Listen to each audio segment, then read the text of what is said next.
Good evening, ladies and gentlemen, and welcome to the first ever live stream in the history of the Indigo Plateau channel. I am Michael Hession, and to my left is Owen Klein. You ready for this? I sure am. I sure am. My It's the brand- dawn of a new era. Yep, my brand is still yet to be determined, but got plenty of ideas right here in my mind. But in the meantime, we've got a matchup between two of the best teams in all of football, and in what is in my opinion, the most important game of the regular season. You have the Buffalo Bills and the Baltimore Ravens in a rematch of last year's AFC divisional round. And in that game, the Bills took down the Ravens 27-25. And the main point in that game was 3 back-breaking turnovers cost the Ravens a shot at the AFC Championship game. But tonight, their season begins in the same venue that ended last year. As for the Bills, there is also a sense of urgency. After losing to the Chiefs in the AFC Championship game, they're hoping that this year is finally the year where they make it to the Super Bowl for the first time since 1993. And the Bills did so much work in the offseason. They signed 5-time Pro Bowler at edge rusher Joey Bosa to a 1-year deal. They drafted multiple defensive backs and defensive linemen in the draft, most notably first-round pick corner Maxwell Hairston, who won't be playing in this game due to injury. He's on the injured reserve. The Bills are down plenty of other players in the secondary, including cornerback Tre'Davious White, who's out with a groin injury. And I don't know who will be starting opposite Christian Benford, but it's either going to be Jamarcus Ingram, who played sparingly last year, and Dorian Strong, another rookie who was chosen on the third day. And as for the Baltimore Ravens, they too were very busy in the offseason. They brought back former defensive coordinator Chuck Pagano as their secondary coach, not to mention former defensive coordinators from both their championship teams. Marvin Lewis and Dean Pease are back as senior defensive advisors. And in the NFL draft, they drafted 2 of the better defenders in the draft in safety Malachi Starks and outside linebacker Mike Green. And in the offseason, they signed DeAndre Hopkins and Jair Alexander, both to 1-year prove-it deals. Both of those guys have fought through injuries the past few years, but the Ravens are hoping that this year they are able to regain their all-pro form that made them 2 of the best players in the league at their positions. Gotta take a quick picture here just to, promote it to my socials. We gotta get as many viewers as possible.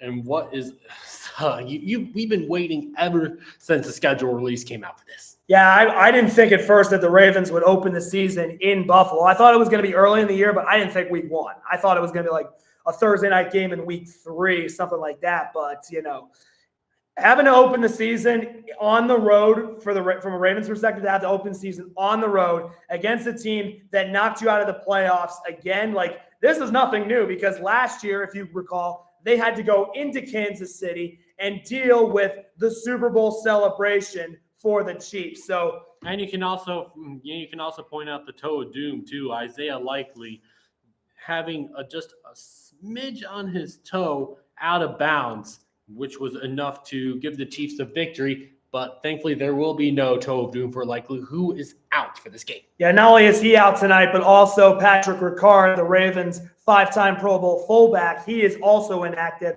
And as you were saying about that Chiefs game, in my opinion, the Ravens were lucky to even have it come down to that because the Chiefs, for the first 3 quarters, had straight up imposed their will on the Ravens outside of the opening drive. And the fact that Baltimore cut it to 7 with just under 2 minutes to go and had the chance to tie or win that game, I thought was impressive because the Chiefs really handled their business outside of the first quarter. And here's the graphic. 54% of America is picking the Bills, although 7 of the 9 pundits on NBC are picking the Ravens. Can't remember what the records were last year, but who even cares? The rest of the media Who knows? And the majority of America is against the Buffalo Bills. We thrive in situations like these. Well, if the thing is, you and I can agree with this. Most of America is against both of our teams, especially since Kansas City is the darling of all darlings.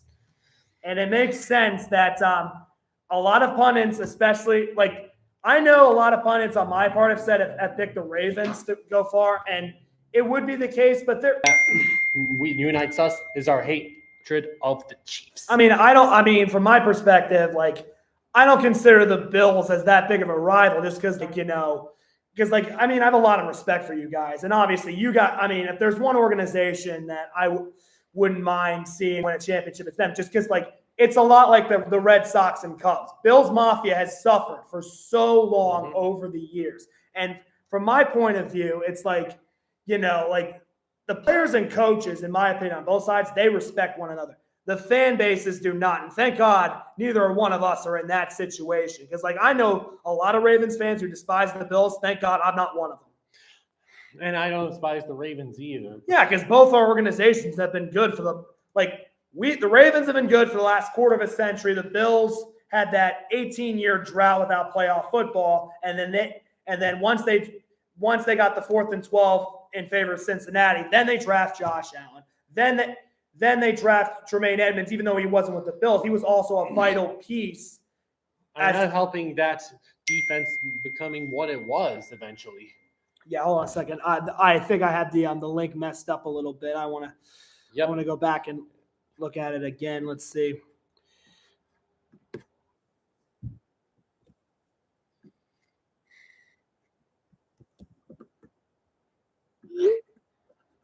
Yeah.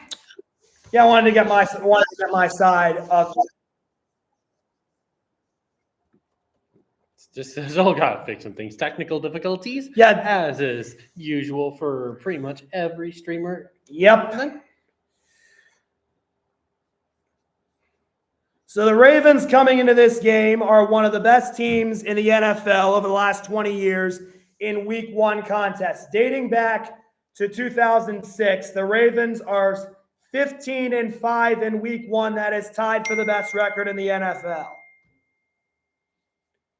As for Buffalo, it wasn't kind to them during the first part of the last 20 years, but as of late, they've handled their business well. Although the only dud they've had, I think, in Week 1 over the last few years was that Monday night game against the Jets, where Aaron Rodgers got hurt and they still weren't able to finish the job. But it's kind of like one. I can't really go hard on the Bills for that game just because it was 9/11 in New York and there needed to be a fairy tale story. So I wouldn't. It was kind of like the Ravens when they had to go to Vegas for the first ever game in Allegiant Stadium. The Dark Star with the fans. I knew that was going to be a challenge no matter what.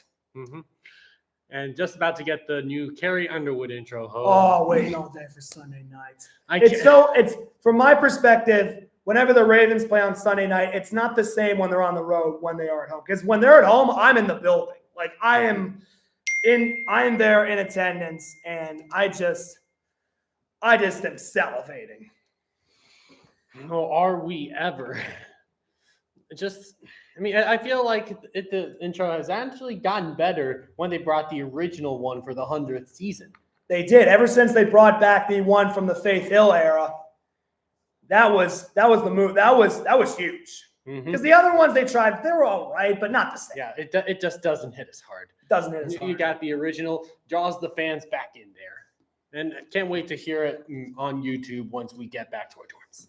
Yep, I know.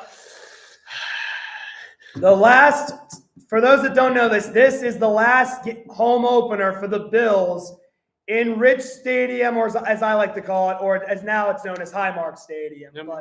We all call it the Ralph, though. You guys call it the Ralph because that's named after the late Ralph Wilson. The late Ralph Wilson, who I think was one of the more underrated owners of his time, because he hired Bill Polian and Marv Levy, and those two men brought the Bills out of the basement in the mid-'80s. And by the time we got to the 90s, they were the juggernaut of the AFC. And I know it was a weak AFC at the time, but the Bills were just tactically prepared, and nobody wanted to go up there. because I can remember the reason why Dan Marino, even though I wasn't alive for that, the reason why Dan Marino never won a Super Bowl, in my opinion, is mainly because of that building. And speaking of which, the Buffalo Bills have just taken the field, and the atmosphere tonight is electric. The Bills are in their all-blue uniforms, while the Ravens are in their white-on-blacks. It's a similar uniform matchup compared to that Sunday night game last year, except the only difference is the jersey colors have changed. The Ravens are in the light color and the Bills are in the dark color. Yep, the all blacks and the white on blue. Except tonight, honestly, I'm a bit disappointed that if there's going to be a jersey matchup and one team wears all the same color with both pants and the jerseys like the Bills are doing right now, why doesn't the road team wear the white on white? Well, you guys introduced the rivalry jerseys, which you're going to wear, I think, the Sunday night game against the Patriots. Yeah, exactly. Yeah, I mean, this was rumored all the way back in July. I thought you were gonna wear all red for this game. I was thinking we wear red either against. I was thinking we wear red against Miami on the Thursday night, and they go their road throwbacks, but apparently not. Because you guys are wearing a lot of different uniforms at home this year, especially with this being the last year at the Ralph. Because you have we have the original ones.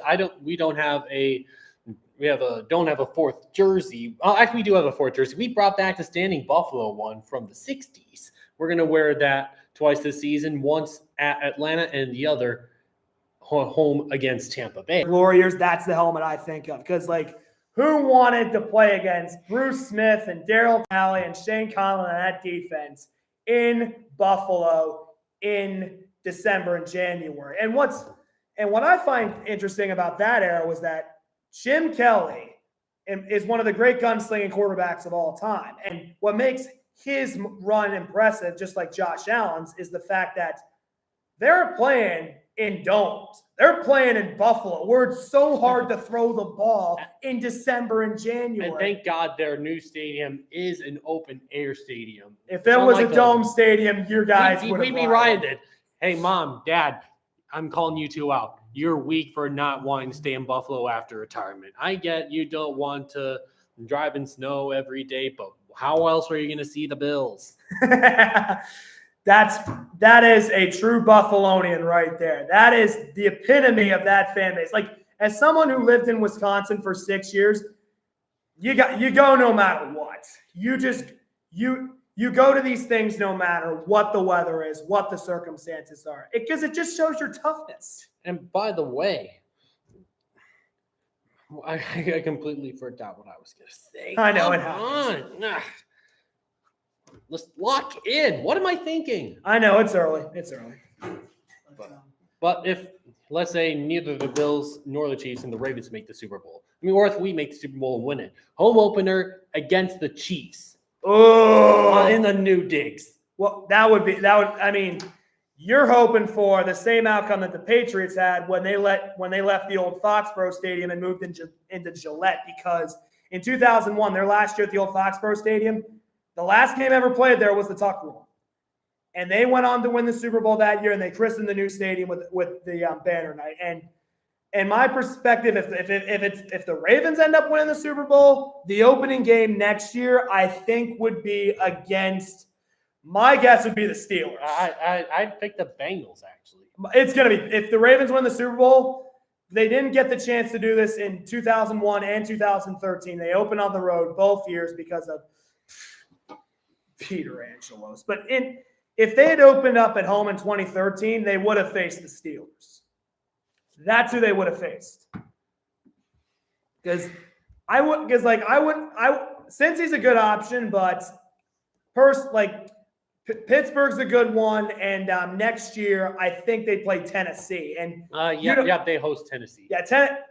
Tennessee. For those that don't know this, the Ravens, that is a major rival of the Ravens. Yeah, host a couple NFC South teams and host an AFC West team too. Yeah, the AFC. You'd host an AFC. Yeah. The AFC. You'd host the Chiefs. I don't think we play. There's no way the Ravens would host the Chiefs. They would want. what they would want is Pittsburgh because the whole rivalry. Wait, is this the first ever Sunday Night Football game on NBC with Peyton against Eli? Oh yeah, I forget this 2006. is the 20th anniversary season of Sunday Night Football, and the first Sunday night game ever was the first ever Manning Bowl, and the Colts ended up winning that game on a Dallas Clark touchdown where he mossed Michael Strahan. I don't know why Coughlin had Strahan covering one of the best tight ends in the game at that time. And if you watch the 2006 Colts Americas game, they'll like Jeff Saturday said in it early in that 06 season, the Colts weren't necessarily blowing teams out, but they were eking out wins. Here's the play I'm talking about. Well, what is Coughlin doing? Sometimes dropping your DNA coverage doesn't work. Sometimes it does. Like when Latu dropped into coverage, fooled Tua and had an interception for the Colts today.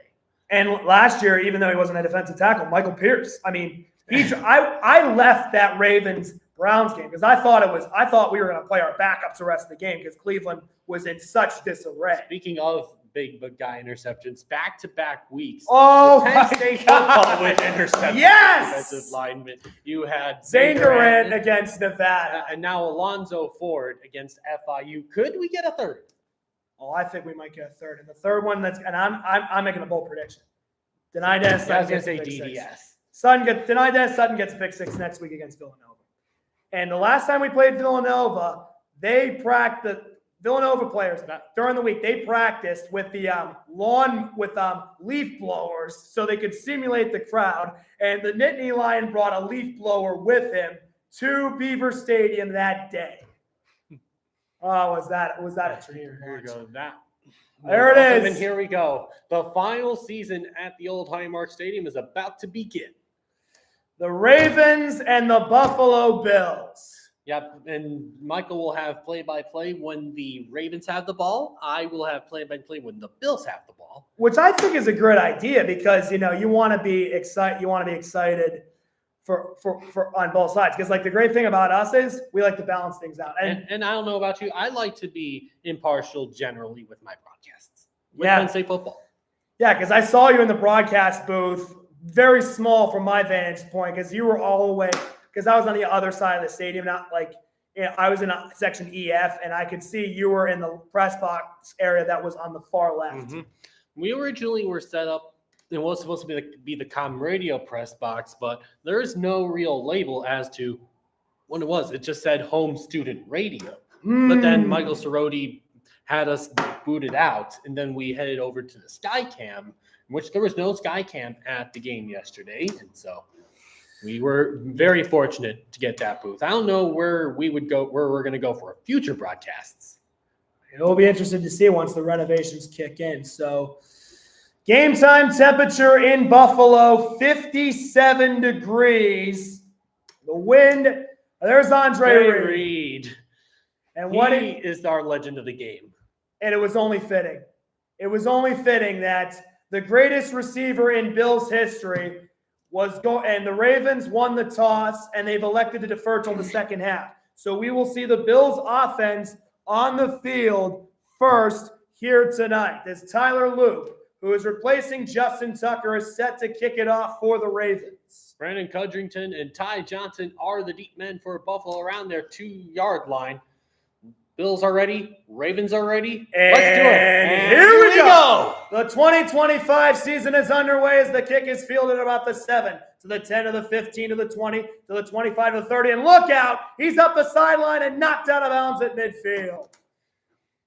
Well, look at that. Great way to start the game for Brandon Cudrington out across midfield as Buffalo's offense takes the field. Led by the reigning NFL MVP, Josh Allen, 41 total touchdowns accounted for last season. And as we just saw on that kickoff, the new rule where touchbacks go all the way out to the 35-yard line, you see more and more bigger returns. Look at the Tennessee game. They got a field goal at the end of the first half because of a great return. Bills start this first possession on midfield with the 2-time formation, 2 receivers on either side of Allen in the shotgun. He takes the snap. He goes right to the 45 and completes. And that's one of those tight ends, Dawson Knox, and brought down at the 42-yard line, gain of 8 to start Buffalo on offense. So, and that was the stick play to the right side of the Raven defensive formation. And when you're playing against a quarterback like Josh Allen, you tend not to want to give up something deep because he has that rocket arm to burn you over the top. And there's no shortage of playmakers on this Buffalo offense. James Cook, a running back, tied for the league lead with 16 rushing touchdowns last year. Offset I formation here for Allen. Tight end Jackson Hall's in motion and off the snap. Handoff straight ahead. James Cook changes direction, and right at the 40-yard line, he picks up the first down with a carry of 2 yards. And the point of emphasis for the Ravens in this game defensively is to stop the run. When they lost to the Bills in the playoffs last year, the run defense did not look good, especially in short yardage situations. Because other than a goal line stop that led to a field goal in the second half, they could not stop Buffalo in short yardage situations. One of those guys Cook tied with for the league lead was the Ravens' Derrick Henry. Allen now in the shotgun. 2 receivers left, 1 to the right. On 1st and 10 from the Ravens 39 shotgun snap, Allen fakes the Cook. He takes it himself and plows ahead to the 37-yard line where Nnamdi Madubuike makes the stop. 2nd down and 8 coming up, 1 minute and 30 seconds into the game. Yeah, the Bills on that play ran a zone read option to left side, and normally on a play like that, especially against a weaker defensive front, they're able to take advantage of that. But Nnamdi Madubuike, he was like, I'm not letting him get to the outside because if Allen gets past that first wave, it's trouble. Allen and the Bills come to the line on the left hash mark. 2nd and 7 from the Ravens 36-yard line. 2 receivers left, 2 receivers right, 1 to the left. James Cook in motion from left to right of Allen, who takes the snap out of the shotgun, sets his feet, looks downfield, and rifles one high almost picked off. He was looking for Khalil Shakir, and there was a chance for the Ravens to pick it off. That was the rookie Malachi Starks who almost picked that off, and in his defense, that was deflected at the last second, and they went right after Kyle Hamilton. And my goodness, was that almost his first NFL interception, and not the way that Buffalo would have wanted to start, but there is another chance. Got away right there, 3rd and 7, and some movement before the snap. And they're going to get Madubuike offside.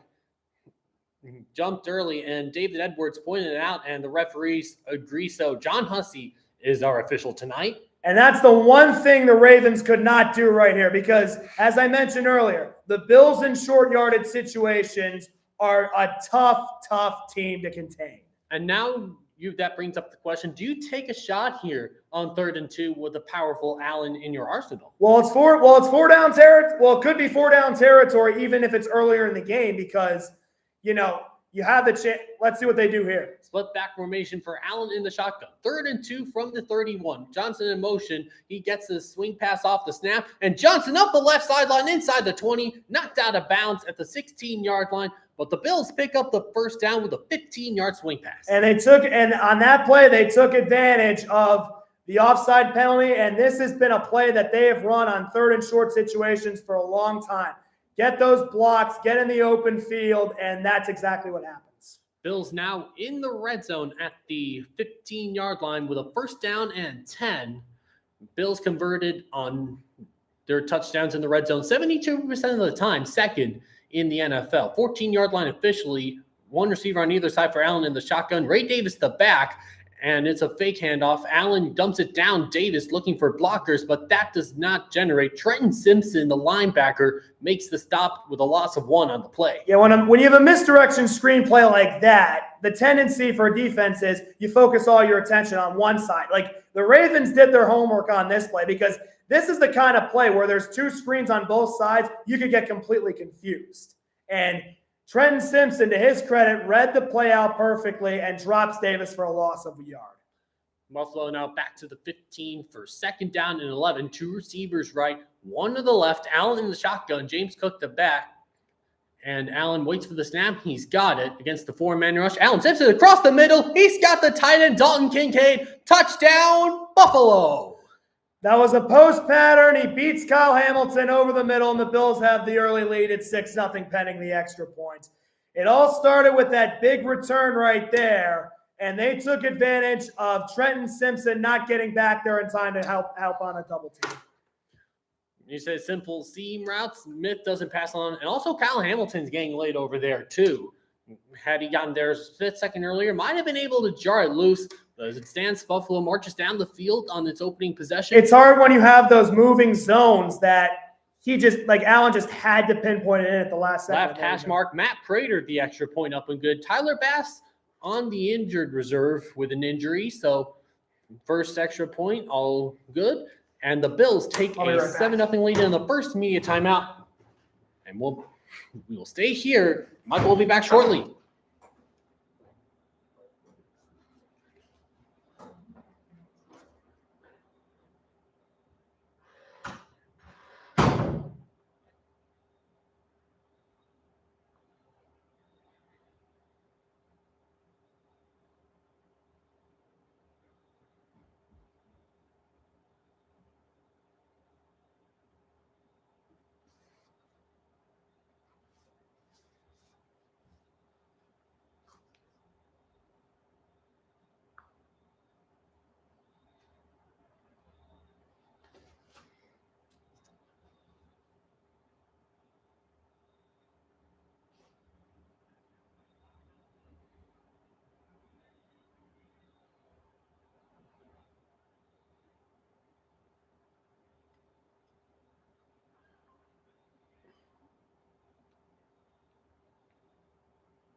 And that drive that began, that was all. You have to give some credit to that special teams unit. Special teams almost doomed the 49ers in their game against the Seahawks, talking about missed field goal, and Jake Moody also had one blocked. Yeah, and the fact that Seattle did not take advantage of that, it's like, great. Like, I thought with those missed kicks, I'm like, if Seattle doesn't take advantage of this, they've got some serious soul searching to do, even if it's week one. Because the 49ers have arguably the easiest schedule in football, and if you let something like that happen, yeah, that's great. And then now we see the timelines for Josh Allen and Lamar Jackson. And this weekend, it was revealed that Josh Allen's going to have his number 17 retired by the University of Wyoming. It's kind of ironic because Lamar had his number 8 retired by Louisville. And you mentioned the new rules earlier. Just 22% of kicks were returned in 2023, 33% in 2024, and now 76% here in 2025. So the new rules apparently paying off. Let me guess, there's going to be another new rule next week. There might go back to what it was at the 30. We'll see. We'll see what happens because defense is going to be mad. I know that for sure. And we've seen different approaches. Prater kicks it away. It's going to be taken by Ali to the 10 of the 20. He's going to get his way to about the 30, make that the 31-yard line, and that's where the Ravens offense is going to come out onto the field, led by two-time NFL MVP Lamar Jackson. Last year, he threw 41 touchdowns to just 4 interceptions. And the good news for him is all but one starter from last year is making their return. And not to mention DeAndre Hopkins takes the spot of Nelson Aguilar. 1st and 10, Ravens at their own 31-yard line. 2 tight ends set. The handoff goes to Derrick Henry right up the right side, and he's going to take it down to about the 36, maybe the 37-yard line. It's a 5-yard gain. It'll be 2nd and 5.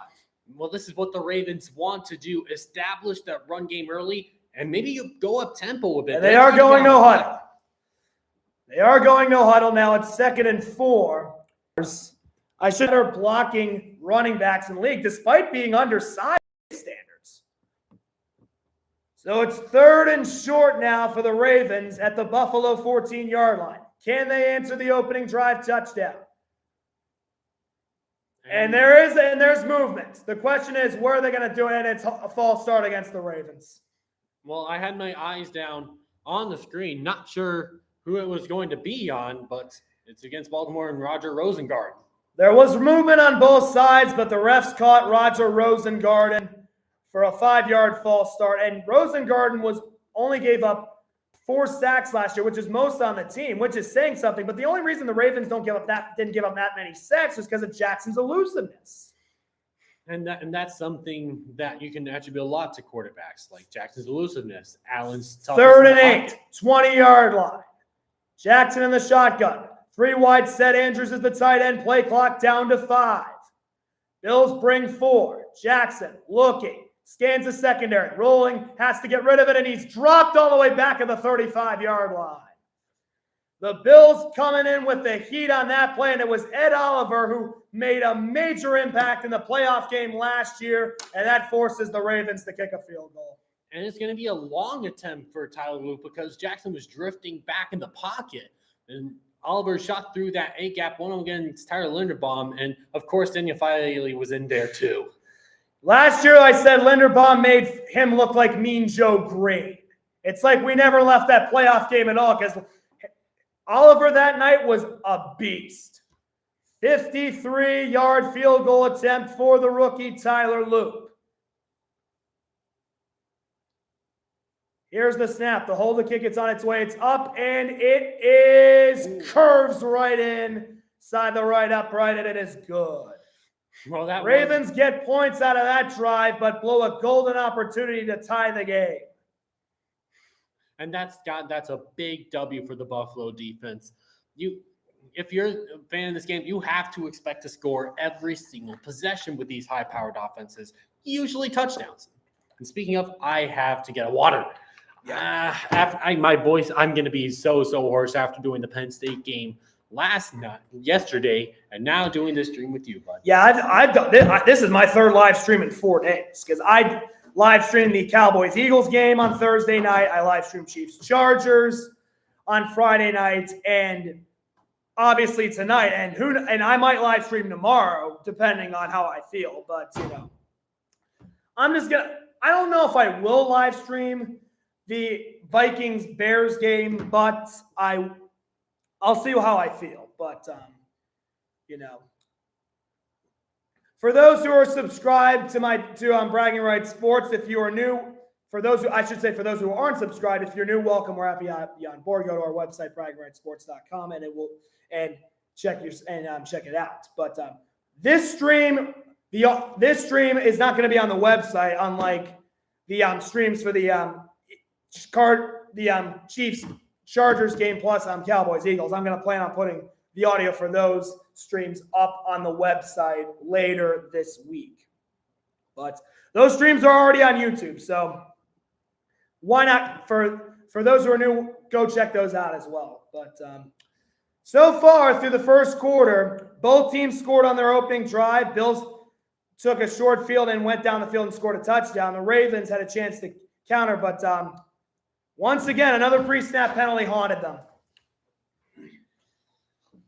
Because the Bills' first drive, if Nnamdi Madubuike doesn't jump off sides, that who knows? And then Rosengarten false starts. The Bills have a 7-3 lead, possibly based on those 2 pre-snap mistakes. And you can't do that against a good team. You really can't. And it all comes down to coaching. We give Sean McDermott flack for not having his ability to win the big game, but he gets the little things done right.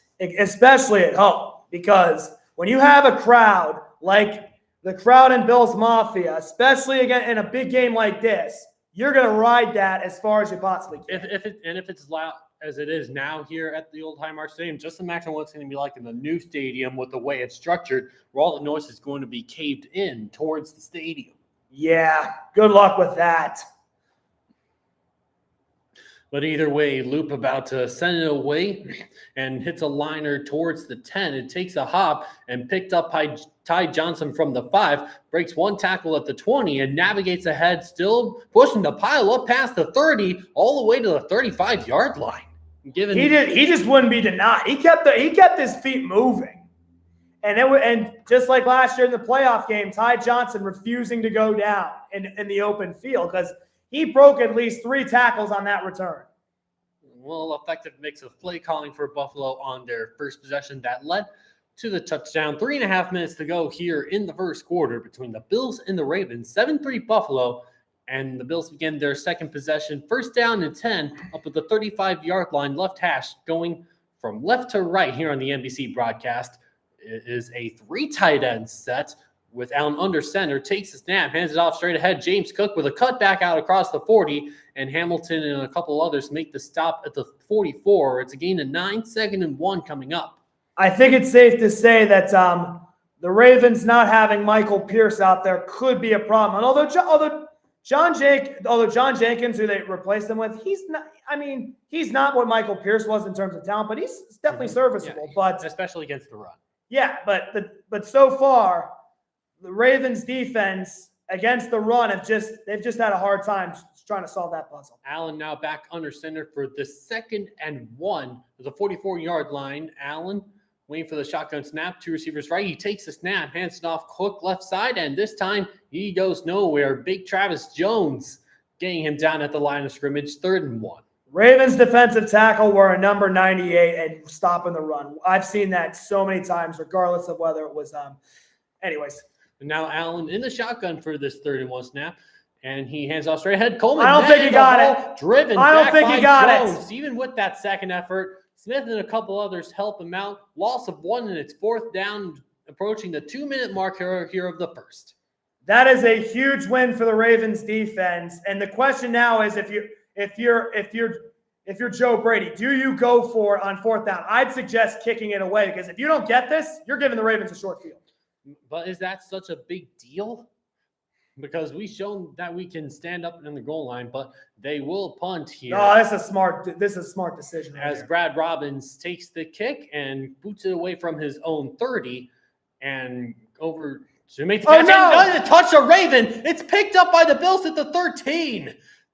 Didn't touch it. It appears to do. Sam Franklin with the recovery. That ball took a weird bounce. And I don't know about that. I don't know about this either. Let's see. Because does he get blocked into the ball? Now the referees are discussing it, and not here. Ball takes a ricochet. It hits the Bill first. As soon as it touches the first player that touches it, if it touches a Bills player first, it's dead on that spot. Let's see. It's an illegal touching. It's illegal touching against Buffalo. Yep. Because you're not picking that ball up on the spot. That play reminds me a lot of Super Bowl 30. There was a play in that game where one of the Cowboys got blocked into the football by a Steelers player on special teams, and because of that, the Cowboy player touched the ball, and it was right near the Steelers sideline, and Pittsburgh's like, oh, we got the ball, but then the referee tells Bill Cowher that the guy got blocked into the football, and therefore Dallas was rewarded possession. So for those old school fans who are watching this stream, that's a little history lesson. Mm-hmm. And what do you want to see the Ravens to change offensively, if anything, on the second possession, Michael? Double team Ed Oliver. That playoff game last year, they did not do that, and as a result, he feasted. And I know Daniel Falalele. I know he lost 20 pounds in the offseason, but he needs to wake up. Sluggish as ever? I don't think he had a really good preseason, but I just think that it's a growing process for him because the thing is the Ravens expect Falalele to be what Mekhi Becton was in Philadelphia last year. A guy who was a right tackle coming out of college, was not good enough to play that tackle position. They moved him to guard, and until the Eagles won the Super Bowl last year, you could say that Becton was the weak link in that offensive line. Mm-hmm. And against the Chiefs, it kind of showed because Chris Jones was giving him fits, but that got swept under the rug because Justin Herbert threw for over 300 yards and 3 touchdowns in that game. And what are your thoughts on that game? The Chargers upsetting the Chiefs in Brazil. And that game's maybe probably obsolete. Xavier Worthy, that's a massive, massive loss for the Chiefs. But credit the Chargers. They had a game plan without Rashawn Slater, and they executed well. But the big thing, Keenan Allen somehow looks like his old self. And Quentin Johnson finally lived up to his first. Is it sustainable? I don't know. We'll have to find out. But I'm interested to see what Quentin Johnson does going forward. But either way, Ravens about to get the ball with 1:39 left in the first quarter, down 7-3. Oh, look at Niagara Falls. That is gorgeous. Beautiful. The closest I've ever been to the falls is at least the last 5 years. I went to the falls a few years ago, but that was, 9 years ago, something like that? Yeah, that's the one place I'd like to go. That is beautiful. So beautiful. 1st and 10 of the 15-yard line for the Ravens. 2 tight ends set for Lamar Jackson. The handoff goes to Derrick Henry right up the middle. He breaks a tackle. Can he get past the second wave? He can't, but it's enough for a first down. And as always, there's this narrative about starting last year when he signed with the Ravens. Can Father Time take him? Doesn't look like it. Breaking a couple of arm tackles, and there you saw the man couldn't get him down. He's the only running back in NFL history outside of Jim Brown to average more than 5 yards a carry and 100 yards a game. 1st and 10 of the 26. Pistol formation for Lamar Jackson and a 2 tight end set. Jackson changing the play at the line of scrimmage. Play clock to 6. They fake it. Jackson with time. Scans the secondary, now throws it downfield. It's complete to Zay Flowers. He fumbled it, but was able to recover it. And it's a first down all the way down to the 46-yard line, a pickup of 20. Well, that time the protection held up for Lamar. And the ability to just step up and, did Ed Oliver, is he going to be in the locker room? Ooh, that's a huge break for the Ravens. I mean, I'm guessing it's an eye injury because it doesn't look like anything big, apparently. Probably just got poked. Yeah, as I said, I think he's fine. I think they're just going to put tape on that eye. 1st and 10, hand off to Derrick Henry right up the middle, and he is dragged down immediately by A.J. Epinesa, I believe. Terrell Bernard was in there too. And it'll be 2nd down, and that's going to take us to the end of the first quarter. The Bills leading the Ravens 7-3, but Baltimore is knocking on the door. So far, this is what we thought it was going to be. This is exactly what we thought it was going to be. The Bills score a touchdown on their opening drive. Ravens get a field goal. Buffalo tries to counter on a 3rd and short. They can't get it, and there's been some controversy, I tell you. Oh, Texas A&M, Notre Dame. I have a question. Where do you think College Game Day goes next week? Do they go to Rocky Top or do they go to South Bend? I'm pretty sure Rocky Top. It's Tennessee, Georgia. Yeah, it's already been decided. They're going to Tennessee. Ooh, that's going to be a raucous atmosphere because I don't think Tennessee has beaten Georgia in a long time. They really haven't, and Georgia actually got knocked down a couple spots with that big loss with a not so strong showing against Austin Peay. They did win, but it was only 28-3. Yeah, Penn State and Georgia, both of them were both in the top 5 at the start of the year. Both of them have been a little bit shaky because Penn State yesterday was only up 10-0 at halftime, and they're still number 2 in the nation. But at least they shut them out. They shut FIU out. But on the other hand, a team like Clemson's not so fortunate. They were down by multiple scores against Troy, of all teams. I think every year there is always a preseason sensation that gets shot down immediately. And folks, this year's preseason sensation was Cade Klubnik. And this year, through the first 2 games, DJ Lagway. Although I wouldn't say that's for Florida losing to South Florida, it says less about Lagway and more about Billy Napier. Yep. They had 11 penalties yesterday, and from what I've seen, many of them were in critical situations. If Gator fans, if you think yesterday was bad, just wait till next week. You know why? Because guess where they're going Saturday nights? Death Valley, a.k.a. Baton Rouge.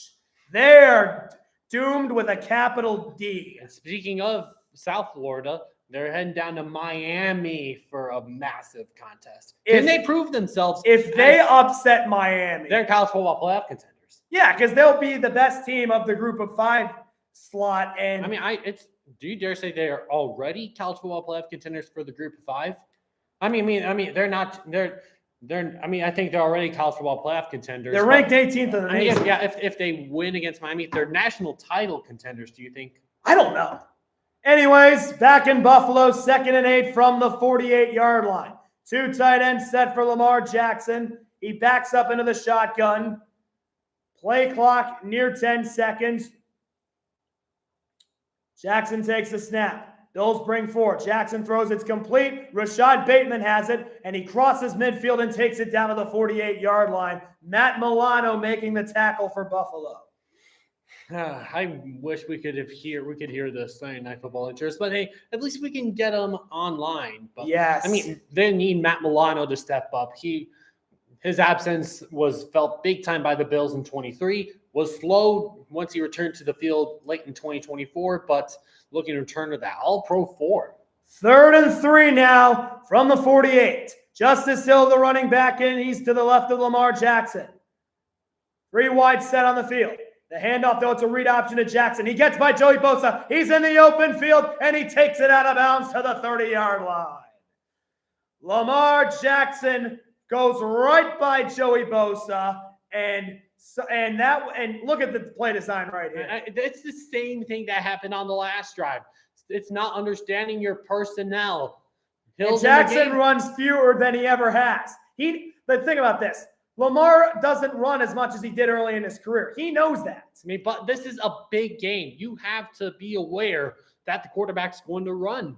1st and 10 of the 30. I formation for the Ravens. Zay Flowers in motion.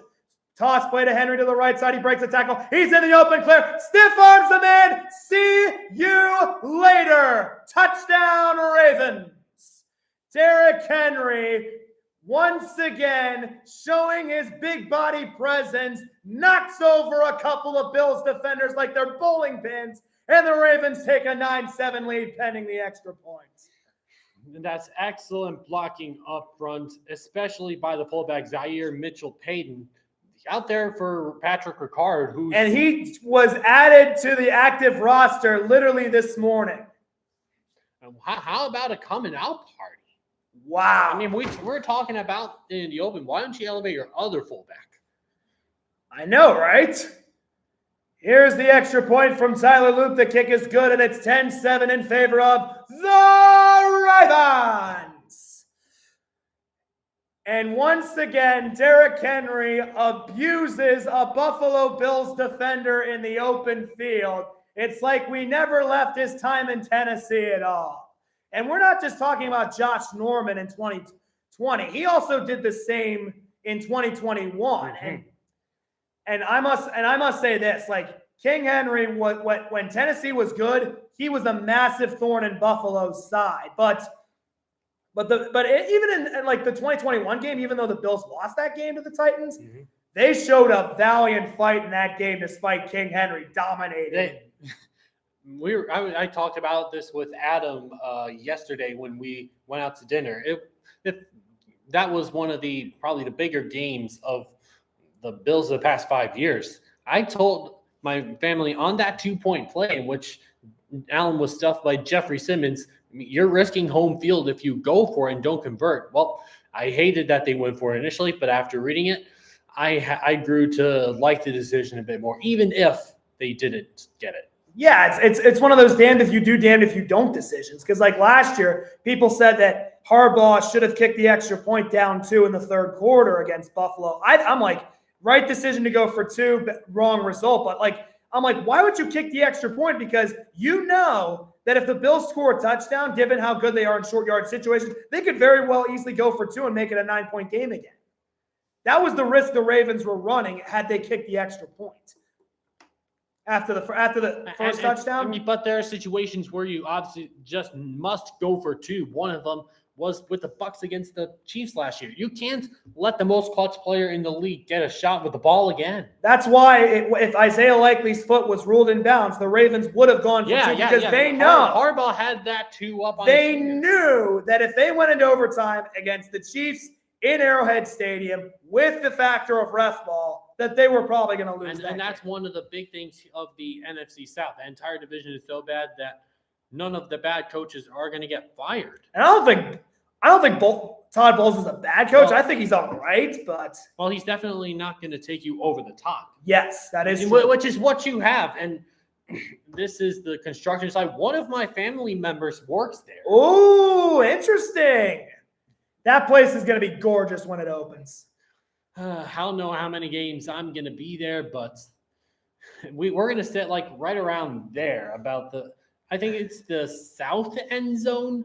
That's where right above the Legend of the Game. That's where they're going to be doing the Legend of the Game as Tyler Loop sends this one away as the Bills wait for it, and up on a bounce, it's Cundrington from the 3-yard line, and he crosses the 20-yard line, but a much better job by the Ravens right there to get him down at the 23. Well, they've definitely altered their strategy on kickoffs. Who was that? Was that Beanie? Was that Beanie? Blaine? Who was that? Beanie Bishop, or was that? That was Jake Hummel, the linebacker that got him. It was Bishop who runs over. He ran over Cole Bishop on that play. Yeah, Cole Bishop, welcome to the Josh Norman school of getting stiff-armed by King Henry. And he knew it right away. He's like, dang it. Why this guy again? But either way, empty backfield for Allen to begin the Bills' third possession. 1st and 10 on the 23-yard line. Shotgun snap and a quick screen right side, and Keon Coleman drops it. He had issues with drops last season, and not a good start for him in this second season of his. This is a critical drive for the Bills because the Ravens get ball to start the second half. If you can't score here, you're opening the door. Mm-hmm. That's a thing. Like, this is a must-score drive. Whether it's touchdown or field goal, you have to get points out of this drive if you're Josh Allen and Joe Brady. Coleman, the second-round pick out of Florida State, the 33rd overall selection in 2024, had an excellent training camp, but not a good start for him. 2nd down and 10 from the 23-yard line. 2 receivers left, 1 right, Cook in the backfield. Shotgun snap to Allen, goes right at the way, 27-yard line. Catch made by Josh Palmer, who was signed from the Chargers. Nate Wiggins to stop, following a gain of 4, so 3rd and 6 coming up. This is a huge play right here for the Bills, right? Because, as I mentioned, if you go 3 and out right here, you're giving Lamar Jackson the ball back to try and extend that lead. Well, massive play. We'll see what Allen and Joe Brady have dialed up. 3rd down and 6 on the 27-yard line. Allen in the shotgun with an empty backfield. Johnson far to Allen's left. Allen waiting the snap to receivers, and I say gets it. And another quick screen. Kincaid stumbles initially, and the ball is out. But it's out of bounds. Out of bounds. It's out of bounds. It's 4th down. It doesn't matter. Yep. Dun, dun, dun, dun, dun. How does the bastard orphan son of a whore and a Scotsman robbed over Dalton Kincaid on a 3rd and 6? Kyle Hamilton, the madman, strikes again. Got him right along the legs. Yup. Might have been the knee that got the ball out. Yeah, I think even if that ball was still in bounds, he would have been down by contact. Well, either way, Brad Robbins on the punt for the 2nd time here today. He receives the snap and sends it deep. And this kick pushes back to the 25-yard line and out across the 30-yard line.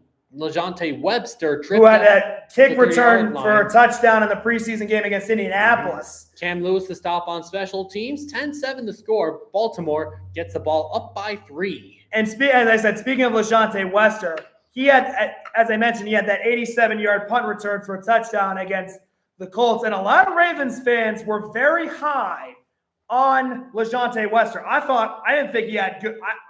I was sleeping on his return ability, and when I saw that, I was like, this guy is going to be their punt returner from day one because he comes in and makes an immediate impact. And the only reason I felt, looking back on it, the reason I feel like he dropped to the 6th round was because he was overshadowed by Shadur Sanders and Travis Hunter at Colorado.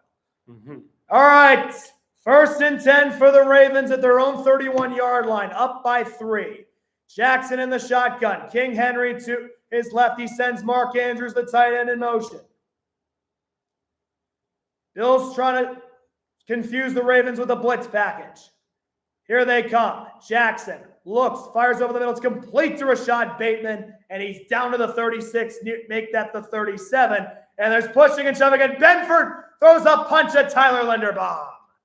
Well, it was, right at the helmet. don't see any flags initially. We saw a couple of scrums earlier in the week. Well, if that was Travis Kelce, that's a 15-yard penalty.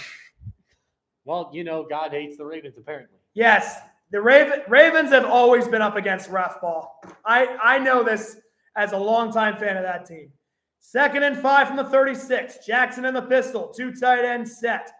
Henry is the lone back. Bill's showing 6 men on the front. Handoff goes to Henry. He breaks past the first wave. He's rumbling down the field. He's like Secretary at the Preakness. Down the stretch they come. Down to the 13-yard line. Another massive run by the 2020 Offensive Player of the Year. And it's deja vu for Bills fans all over again. Inside this replay, the 2 safeties are pretty deep on this play. One of them has to, I think, they have to be in the box. And this time finally brings out a good block. Rapp can't get him down. And then, as you said, Henry's off to the races. Yep. Just what Sean McDermott did not want to have happen. That is the last thing you wanted if you're a Bills fan going into this game. 1st and 10 of the 15. 2 backs set for Lamar Jackson. Rasheen Ali and Justice Hill. They just get the playoff. Ali gets the carry up the middle, and he is down to about the 10-yard line. It's a 5-yard gain. Interesting that the Ravens have him as the 3rd running back tonight and not Keaton Mitchell, as we brought up earlier in this cast. Why do you think they would bring up Ali instead of Mitchell, Michael? Well, Ollie's a better blocker than Mitchell. Like, Mitchell's a great runner, but he doesn't really have much else. Are you talking about in the pass game? Yeah, he's not a good, he's got decent hands, but he's not a good pass blocker. 2nd and 5 from the 10-yard line. Justice Hill is the back next to Lamar Jackson. 3 wide set on the field. Flowers goes in motion. Hand up. Nope, it's a read option to Lamar Jackson. He gets a block. He's going to walk in. Touchdown. Lamar Jackson on a read option off the left side of the offensive line. Follows a couple blocks. Ravens have a 16-7 lead pending the extra point. Get in the fast lane, sunshine. The bingo game is in full effect. The 3rd time that the Ravens have run this play. Justice Hill again is the running back. Bills don't recognize that personnel. See, Joey Bosa, he crashes down even harder. Doesn't he learn? He has to learn eventually. Bobby Babich and that defense, they have to pick things up if they want to stop this play. Well, last year in that playoff game, Justice Hill did some damage against the Bills, and they were aware of it. Loop adds the extra point, and it is 17-7 Ravens. So the Bills took a 7-0 lead on the opening drive. Baltimore has scored 17 unanswered points. And if we thought the last drive was critical for Buffalo's offense, this is even bigger. Especially since Baltimore gets the ball to start exactly. The second half. And personally, I didn't think that the Ravens would impose their will like this against Buffalo. I thought it was going to be like especially after the Bills scored on the opening drive. I'm like, oh, they're going to have a tough time. But it comes to show you that the Ravens defense this offseason they did upgrade with the additions of Mike Green, Malachi Starks and Jair Alexander. But the biggest additions, I thought, weren't the players, it was coaching. Because you bring back 3 former defense. Well, Dean Pease was already there last year, but you bring back Lewis and Pagano. One of them was the defensive coordinator of arguably the greatest single-season defense of all time, and the other was the defensive coordinator in a year where Terrell Suggs won Defensive Player of the Year. You bring those 2 guys back, and so far the results are showing. But this is, as if this week is any indication, expect the unexpected. You can already tell that Josh Allen and the Bills' offense are going to be coming out firing on that next possession, knowing that if they can't score here, they could be in for a long night. And I would not be surprised if the Bills answer right here. Knowing, as I said, they're not going to want to get blown out at home, especially with this being the last home opener at the Ralph. They don't want it to be this. But I honestly feel like the Ravens were more motivated coming in because they had that crushing playoff defeat back in January at the Ralph. And not to mention, they're 1-5 there all time. Harped on it multiple times during the week. Yeah, because I mentioned 2007, they lost to Buffalo in I think it was like week 8 or week 9, which started a 9-game losing streak that cost Brian Billick his job. And then 2013, Joe Flacco throws 6 interceptions and they lose to E.J. Manuel. Like, that play, like, Ravens fans, myself included, are glad that place is getting torn down because I'm telling you, that place has been hell to this franchise more than Heinz Field or Everbank Stadium in Jackson. Mm-hmm. And you look here at Albright Knox Art Gallery, located just outside of downtown Buffalo. Doesn't that look a little bit like City Hall in Philly? A little bit, but not like, you know, with the way the steps are designed. It's a little bit like that, but it's completely different. But yep, Bill's about to get the ball once again. Ravens almost as double the time of possession as Buffalo, as Loop sends a line drive that takes a bounce at the 7. It's picked up by Cudrington at the 2, trying to get another big return. He's across the 25 and up past the 30. That was a good move. Mm-hmm. And we'll see where they rule him out of bounds. But as you mentioned, Michael, critical drive for Buffalo. Already down by 10 scores and haven't been able to. Yeah, Josh Allen started the game 3 for 4. He has gone. Yeah, there was the drop by Keon Coleman, which I thought killed the last drive. Because if he doesn't drop that, even if he doesn't get much yardage out of it, it's like, let's see. Yeah, at least you got a couple yards out of it, but you got to do with what you get. As big package here for Buffalo. Tying Reggie Gilliam in motion and under center. Allen takes a snap, pitches it right side. Ty Johnson, and he powers through Hamilton up to the 36-yard line, a 6-yard carry. He almost lost the ball for a second, but luckily he was able to hold on to it. Like he almost lost the exchange. Like, look at it. Yeah, he's lucky that he catches that ball. Because if that ball's out, head scratchers. Yeah, that'll live rent-free in Bills fans' nightmares tonight if that would have happened. Yeah. But either way, Bills get the ball 2nd down and 3, approaching the 9-minute mark here in the second quarter.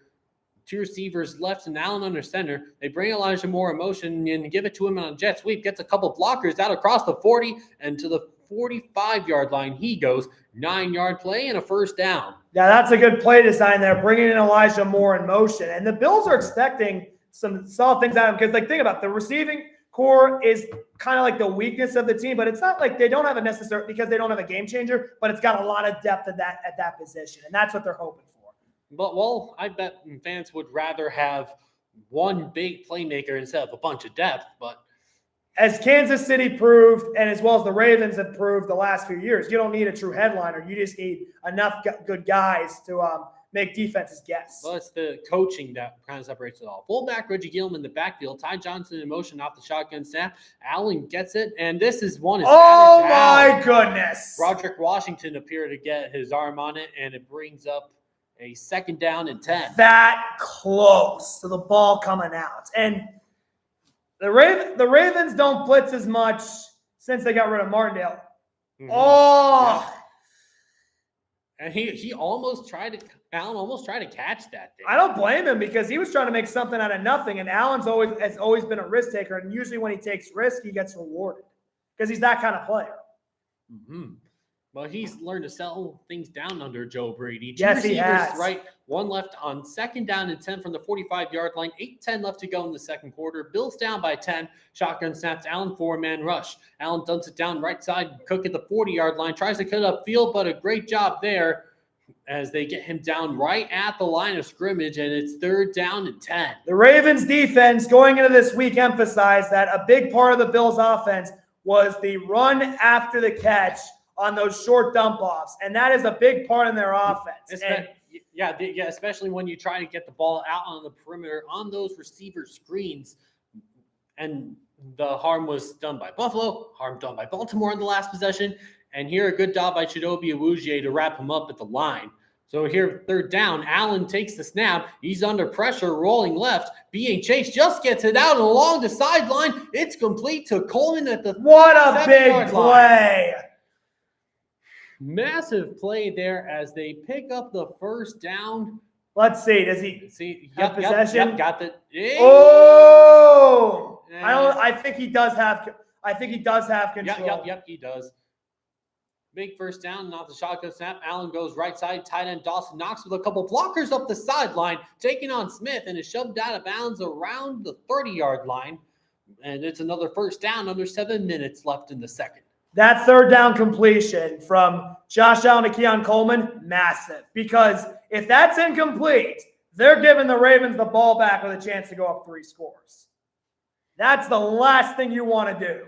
And especially to an offense that already has 154 rushing yards. That may be almost as much as the Jets had on the Steelers today. First and 10, 30, inside the 30 at the 25-yard line. 6:30 to go in the first. Allen under center takes a snap, pitches it right side, and Cook looks for blocking. Breaks one tackle at the 20 and takes it down to the 18. A 7-yard run to set up a 2nd down and 3. The Bills have ran the ball well. The Ravens last year were the number 1 rated run defense in the league, but that number I thought was inflated because of all the passing yards they gave up through the first 10 weeks of the season. And this is what happens when you get out to big leads. And credit Buffalo for not panicking and just chucking the ball all over the field, staying true to their game plan, running the football. Ravens did the same a year ago in that playoff game. They were true to their identity even with that deficit. 3 tight end set. Allen under center takes the snap, hands it off straight ahead. Cook, and this time he is not going anywhere. Down at the line of scrimmage, and that is a Matabike and Malachi Starks. And yep, so far, the Ravens in those short yardage situations, they have not been fazed by the Bills' power. And the Bills are arguably the best offensive line in the AFC. Well, it's certainly the offensive line with the most continuity. That is true. In the league. But do you think this could be 4-down territory if Buffalo doesn't get it? Well, you got the powerful Josh Allen there early in the season, but you're basically going to run shot. And here's a snap straight ahead. It's Shakir on the jet motion. He picks up the first down. What a play call. What a play call by Joe Brady. The Ravens were expecting a toss play, and that's the last thing they were anticipating. Yep, and when you got that snowman Deion Dawkins leading the way, you better look out. That man has been a stalwart on the offensive line ever since they drafted him. One of the best in the business. You can never go wrong with an excellent left tackle. Never complain about an offensive line. He's got that snowflake face mask that you love to see. Trips left for Allen here out of the shotgun. 1st and 10, 12-yard line. Allen the gun takes the snap. He's looking left, goes that way in the end zone. It's incomplete for Coleman. Marlon Humphrey had the coverage, and it's 2nd down and 10. Yeah, good idea by Josh Allen to take that shot at the end zone against Marlon Humphrey. And Humphrey only gave up 1 touchdown a year ago. So they were definitely taking his chances. And the thing about the Ravens secondary is they have 4 good corners. Humphrey, Wiggins, Jair Alexander, and of course Chidobe Awuzie, who I thought was the most underrated free agent acquisition that the Ravens made this less than 3 seconds average time of throw. That is impressive. 2 receivers left, 1 to the right on 2nd and 10 from the 12-yard line. Ball in the right hash here. Cook to Allen left in the backfield. Shotgun snap. Counter play left side with Cook. And Smith brings him down at the 10-yard line. Gain of 2. Under 4:15 to go here in the second quarter. Bills trying to make this a 1-score game, preferably get 6, already down by 10. Usually when they motion out James Cook on a play like that, it usually smells trouble because they usually execute those blocks well, but Roquan Smith was having none of it. Just 19 yards rushing on 7 carries here for Cook, now inside of 4 minutes here in the second quarter. 3rd and 8, trips right, including the tight end Kincaid. Keon Coleman, the lone receiver left. Ty Johnson is the back to the right of Allen in the shotgun. Palmer goes in motion. Now back to the right. Allen takes the shotgun snap. Looking left. Now comes back to the middle. Completes to Shakir at the 9. Makes a stiff arm, but they stand him up at the 7. Awuzie and Teddy Buchanan make the stop at the 7, and it's 4th down. The Ravens have always been known as a very good defense inside the red zone. And Teddy Buchanan, who had some struggles in the preseason, really, he steps up on this play because normally when they run that dump off route to Shakir, that usually gets him in space. But Buchanan was like, try to beat me, and by getting by me and forcing the second wave to come. And we'll see what the Bills decide to do here. And they will bring on Matt Prater. Smart. For a 25-yard field goal on the left hash. Tyler Bass, their usual place kicker, on the IR with a pelvis injury. Here's the snap in the hold. It kicks up, and he's got it. And Buffalo gets back to within one score. It's 17-10 with 2:50 left here in the second quarter. You're in the first Sunday night football game of the 2025 NFL season. Needed that possession. Even if they didn't get a touchdown, they at least got it to within a 7-point game again. And that's the thing. You don't want to be in a situation where the crowd's completely out of the game, especially how much anticipation there was for this game in Buffalo, especially considering that a lot of people thought that a lot of people, yourself included, think this is finally going to be the year, especially considering that last year they made the AFC Championship in a year where there wasn't as much expectations as there was now. Mm-hmm. Because, now the expectations are kicked back into high gear. And now, I know they don't have as much, name brand players as some of these other teams around the league. But does it really matter, though? It doesn't, because that team, the Bills, they're the epitome of a team in Buffalo. A team that is always now flies under the radar, hard workers who never, ever take days off. And this team, they're the epitome of that. What do you think was the most shocking result of week one so far? The most shocking result? How the heck do the Cincinnati Bengals have under 200 yards of offense and they still win? Why? Because the Browns are the Browns. Less than 200 yards of offense? Good Lord. I knew the Browns were going to – I thought the Browns were going to win outright, and they probably should have. That's the first time the Bengals have won there since 2017. Since 20. Yeah, that's the first. Oh, the third. Yeah, first time they've won there since 2017. No, they beat them last year. Oh, right. That's the game where Watson got injured. But that's only the second time that's only the first or second time they've beaten the Browns in Cleveland. Because, prior to last year, that was Joe Burrow's house of horrors outside of primetime in Baltimore. Because And they're usually a terrible team in the first couple weeks. And when you go up against an actual competent offense, it took a bit of time for the Jags to gel on offense in their week one game against the Panthers. I mean, especially with that weather delay. If I'm a Bengals fan, I am concerned even with the win because their schedule coming up is going to be rough because you have Jacksonville at home next week. Then you go to Minnesota. Then you go to Denver. Then you host Detroit. Then you go to Green Bay. Buffalo. Those next 5 games, yikes. Buffalo Harbor is always the beaut. My family goes down to the water at least once every summer. I mean, how many times do you go down to the bay? A few times. I mean, for me, when I lived in Wisconsin, I'd always go down to either Elkhart Lake or Green Lake one of those years. But anytime you rent a boat out, anytime you rent those boats out there and you go water tubing, it's always a good time. All right. 2:50 to go in the first half. Ravens get the ball to start the second half. They're up 17-10. Let's see what they've got in store right here. And Prater's going to kick it away. It is a high kick angling towards the left side. It's fielded at the 5 to the 10 to the 15 to the 20. Here comes Ali. He's got a hole. Look out. In the open field down to the 47-yard line. The Ravens special teams, which got burned heavily in the first quarter, now are starting to make their move.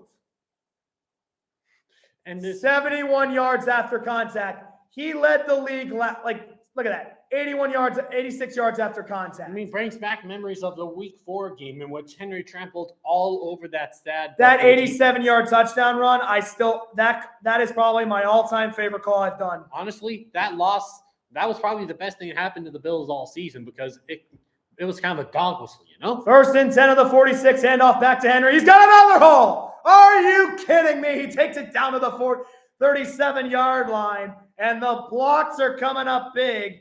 And as I said, 4/5 of that starting offensive line from last year returned. The only guy that's not there is Patrick McCary, although I thought Andrew Voorhees was an upgrade.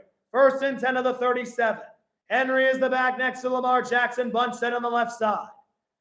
Jackson changing the play at the line of scrimmage, trying to keep Buffalo's defense guessing. They don't need to run another play. They don't need another run. You're right, because this would be the 2-minute warning. They do run another play. Hand off to Henry right up the middle, and he nearly breaks one again, but takes it to the 32-yard line. As I was saying about the call that I made on the Derrick Henry 87-yard touchdown run, one of the people that was walking by my room last year knocked on the door endlessly because he was like, hey, can you keep it down? Because like that guy wasn't even my next door neighbor. He was like, his room was upstairs at Young Hall, and he was like, where is that sound coming from? But I'm telling you, the fact that I got knocked on the door for it comes to show you that I'm like, I've arrived. I'm like, that was a call that I take a lot of pride in, because what's even more crazy is that was the first time Derrick Henry touched the ball in the all-black uniforms. And since last year was the 20th anniversary of the first blackout game, it's kind of what makes it ironic was that the first ever blackout game ended with an Ed Reed 107-yard interception return for a touchdown against the Cleveland Browns in 2004. 20 years later, the first offensive play of the game for the Ravens is an 87-yard touchdown. And you told me during the live stream of that game last year that the Bills needed this loss badly because, yes, they had won their first 3 games, but they hadn't really been tested. And that loss allowed them to go back and look at themselves in the mirror, make a few adjustments, and before you knew it, they ripped off a win streak that clinched them an easy AFC East title and the 2nd seed in the AFC. Exactly. And this is tough for Buffalo because now you have to think about, you need to get the ball back for Allen to at least get one more score before halftime, because the Ravens get the ball to start the second half. And if the Ravens score just before half ends and Allen doesn't get a chance, this game could very well be out of reach. The thing about the Ravens offense is when you look at the packages that they're running, you don't they've true to my word, they've run a bunch of 11 personnel. The thing about what makes that package so dangerous with that offense is you don't know where they're going to go. They could hand the ball to Derrick Henry, read option with Lamar Jackson, throw it to Bateman, throw it to Flowers, throw it to DeAndre Hopkins, throw it to Mark Andrews. And here's the crazy thing. Isaiah Likely and Patrick Ricard are not even playing. 2 big facets, especially down near the goal line. Yeah, especially Patrick Ricard, who is one of the best lead blockers in football, and Isaiah Likely is a machine inside the 20-yard line.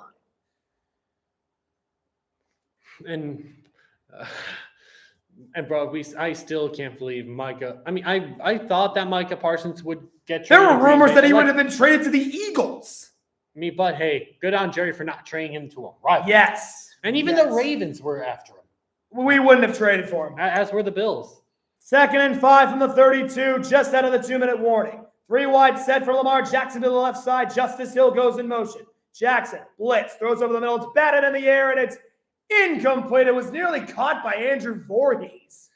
But that was a huge knockdown to set up a 3rd and 5. I'm not sure that would be legal because it was beyond the line of scrimmage. He was an even eligible on the play, and guess who? It was Groot who got a hand on there. And that's big because it also stops the clock. And if the Bills get a stop on 3rd down, feeling pretty good about yourself. 3rd and 5, 1:53 to go in the first half. Lamar Jackson telling DeAndre Hopkins, okay, the Ravens are going to call a timeout because Jackson they did not have the right play call. Yeah, everything was just discombobulated. Play clock. I think the crowd noise had a lot to do with it. Well, we can't hear anything from up here. It's like we're deaf, man. I know. I mean, it's just we're hearing ringing. But from what I could tell, like Lamar telling DeAndre Hopkins what the route was, and he didn't listen, and he couldn't hear. That's what I think it was. And that's a rarity that the Ravens get called for a timeout due to crowd noise. When through all my years covering the Ravens, usually when there's timeouts because of crowd noise, it's usually when we're at home because like the last few years we've led the league in most opposing timeouts called due to crowd noise and most pre-snap penalties due to crowd noise. Anyways, it's 3rd and 5 from the 32. Bills showing 5 men in the line of scrimmage. Jackson in the shotgun, a 4 wide set on the field. Zay Flowers goes in motion. Jackson looks, throws over the middle. It's complete to Zay Flowers at the 17.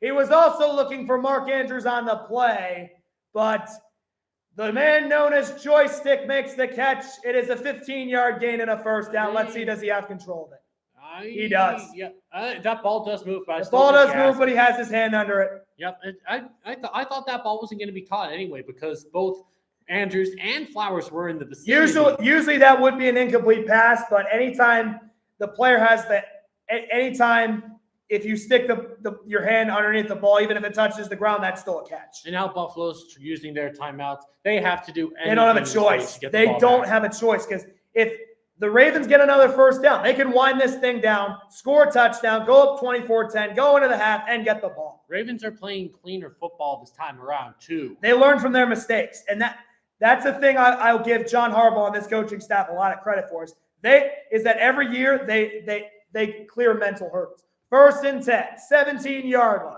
1:46 left to go in the first half. Play clock down to 3. Jackson, hand off to Justice Hill, and he lost the ball, but he's able to pick it back up, and he's going to be dragged down for a loss of 15. My goodness, what a strip that was. Yeah, you got Terrell Bernard shooting the gap right there. And he forced the fumble a year ago on Mark Andrews. No, that's Joey Bosa. Joey Bosa forcing that big-time play. Bernard was in pursuit. He made the stop. But now if you're Baltimore, do you just play to get in a closer field goal range for Loop? Yes. Because if you play this safe, you're up by 2 scores, and the Bills are probably only going to have like 40 seconds and no timeouts. I'd say don't risk it. Run the ball, kick the field goal, go in a half up by double digits, depending on what happens, and then get the ball again. Because trust me, if you take your chances and the Bills have over a minute to go, you are tempting the football gods. Mm-hmm. If I'm them, I'm playing this conservatively. I'm not sure. I try and maybe set up a receiver screen, get Flowers out in open space. That's another way to go. I can see that because, what I mean by that is don't run those low percentage plays where you take shots down the field. Mm-hmm. 2nd and 25, pitch to Zay Flowers, looking for cutback room. He's only going to get it back to the line of scrimmage. And the Bills call their final timeout, stopping the clock with 1:30 to go. Joey Bosa did a great job of containing right there.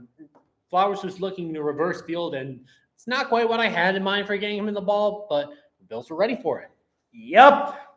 So what looked like the Ravens having a golden opportunity to stretch their lead to 2 touchdowns, the Joey Bosa forced fumble is absolutely critical. And I can't even blame Justice Hill. That was an incredible play. And this is why the Bills signed Joey Bosa. Exactly. He hasn't seen the field a lot, but when he is on the field, he is still that game breaker. And not to mention, he's getting significantly paid less than Von Miller did. And Miller and Bosa are the same player, except I think Bosa is a much better fit in the Bills scheme than Miller was. Well, that ACL tear pretty much did him in. Yes. I mean, it's unfortunate. It is. 3rd and 24 now. Flowers goes in motion. Hand off it's a read option to Lamar Jackson. He cuts it back, and he's going to take it down to about the 32-yard line, make that the 31, and there's some pushing and shoving going on. But now the Ravens can wind the clock down and kick a field goal and go up by 2 possessions. I thought they would get Ronnie Stanley for holding here on the left side. That would have been a killer. I mean, let's see. Yeah. But credit Buffalo, they got the stop they needed. Well, Ed Oliver's back in the game. At least giving Allen a chance. I mean, who knows? Luke can miss this field goal. He can make from 52 last time. So this one is from 49. From the right hash. Here's the snap. Play clock at 3. Here it comes. Snap. Hold. Kick. It's on its way. It's up, and it is dead center. Loop, there it is. 2nd field goal of the game, and the Ravens have a 20-10 lead with 31 seconds to go. And now what do you do if you're Buffalo? You have to take one shot at least. Hope for a PI or something like that. Yes, it depends on what kind of return you get. You also have to trust the big arm of Josh Allen. And Baltimore has been content with these line drive kicks. Do they continue to do that, or they go send one to the end zone? The thing is, the line drive kicks have worked because it's not only chews up time, but also, I mean, with the generally better field position, but Cudgerton broke the first one out to midfield. the first one they didn't do a line drive kick; they kicked it high in the air. Since then they've kicked it line drives and on a bounce. So if they try this again and the Bills don't get a good return, I'd say take a knee. I would say take the knee going into the half, because if you take a risk, you're putting yourself in the danger zone. And we'll see what they decide to do. Boy, I can't wait to recap a bunch of games at halftime. That's going to be so good. It is. Because this is Urinating Tree has the greatest games. This could be the greatest game the week. Because so much has been going on. There ain't no rest for the wicked. And there has to be no rest for me too. Just trying to figure out where the hell I'm going to go this semester. Oh, same with me. Absolutely. Yeah, I'm excited for Sportsline 360 to start up again. I'm hoping for 360 I get more opportunities. I mean, I'm not going to be able to make the general body meeting for PSN TV because I have a class at the time. When's that? It's a 4:15 to 5:15 on Wednesday. I have class then as well, so I won't be able to make it, but I'll still be able to. At the very least, we made last year's meeting. We did. I'm personally, I want both of us on the first Sports Night show. Yep. The problem is there's going to be a lot of competition for it. Mm-hmm. Like for me personally, I'd love to be on it if Kansas City's 0-2, because I am going to throw the book at them. Hey, with Landis and Bartosik gone, and shout out to Josh Bartosik with the Rochester Grizzlies.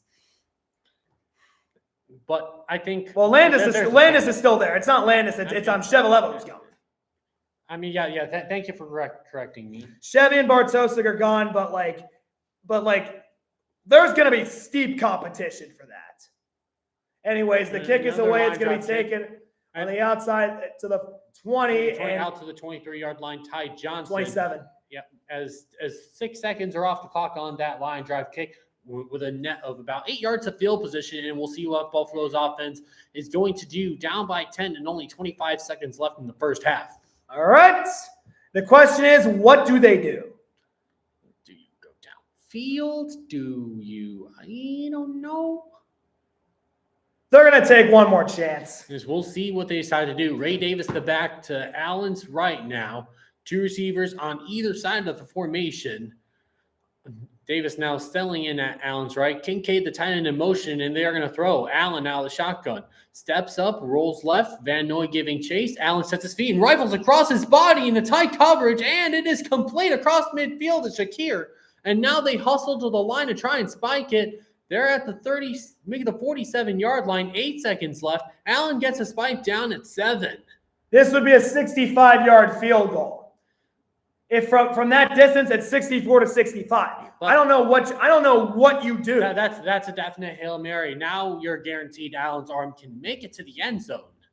The problem is the Ravens just can't get too complacent.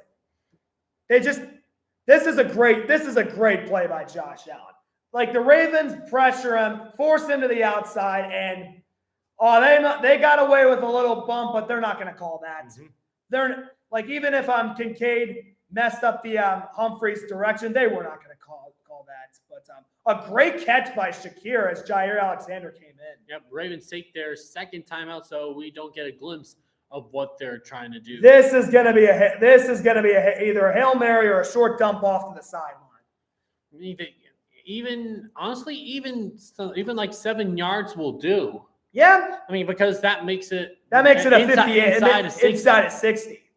Matt Prater's warming up on the sidelines. And he did hold the longest field goal in NFL history until the 66-yarder from Justin Tucker. Given that kick was in Denver for Matt Prater, but I mean, this is Buffalo, a much tougher place to kick.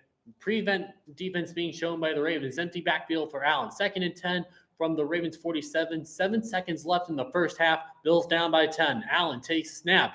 Looks like it's a Hail Mary. Allen looks for something and rifles down the field. It's caught. And did Kincaid get out of bounds? No time left. No time left. Out of bounds? No time left. I think they're going to review this. No, there's no time left. Allen thinks there's 1 second left. They're heading for the locker room. They're heading for the locker room. It was a good idea by Allen, but it appears as that it is all down to waste. We'll see. Catch at 2 and whoa! That's close. That is close. I think they with the multiple. That is too close to call. Yeah, with the multiple angles, they put 1 second Wow! back on that clock. Oh wow! Come on, get back on the field. That is massive, and now the Bills can get to a 1-score game. What a gutsy decision. Now it was a right along the line. He's down as soon as the clock strikes 0. I don't know what they're gonna call. Oh, well, they put that second back in the clock. They did put it back on. The question is for a 43-yard field goal left hash. Reed Ferguson, the holder. Reed Ferguson, the snapper. Brad Robbins, the holder. Here's the kick, and it is good. Wow. And what a turn of events. Make it a 1-score game at halftime. Very impressive execution. 20-13 Ravens at halftime. That's the momentum shift Buffalo may need. Whoa. This is some Patrick Mahomes type stuff. Like this is like the 13-second stuff. I know.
I probably should get a drink too. Yep.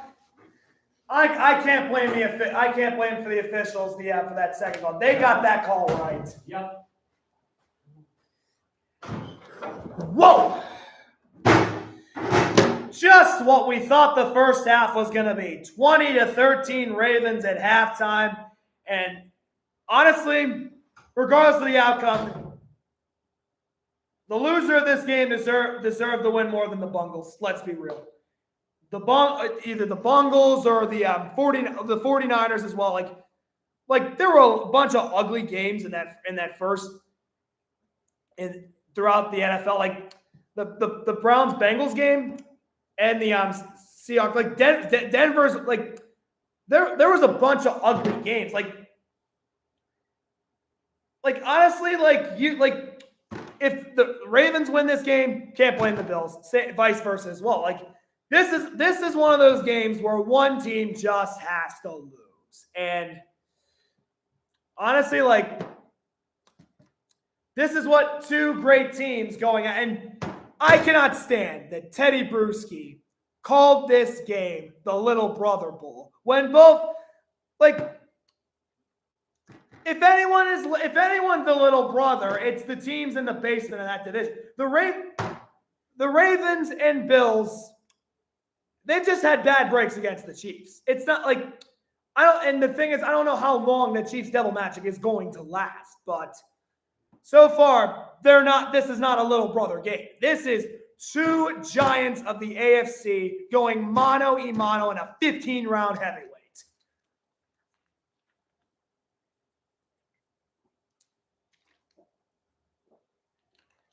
And honestly, even though I'm in my Ravens gear, honestly, I mean, I'm enjoying myself. I'm honestly enjoying myself personally. So this is just second half. Get your popcorn ready. Get your popcorn ready.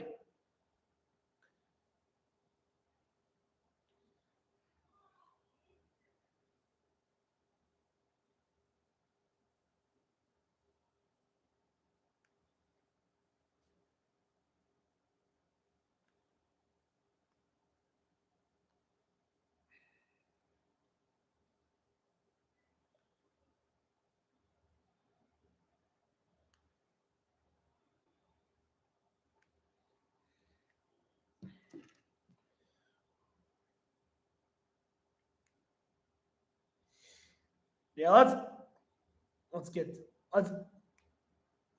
see the Vikings Bears tomorrow night. I am interesting to see that game because Ben Johnson is looked at this as this offensive genius, and now can he prove his pedigree? I don't know, but he's gonna give it his best effort.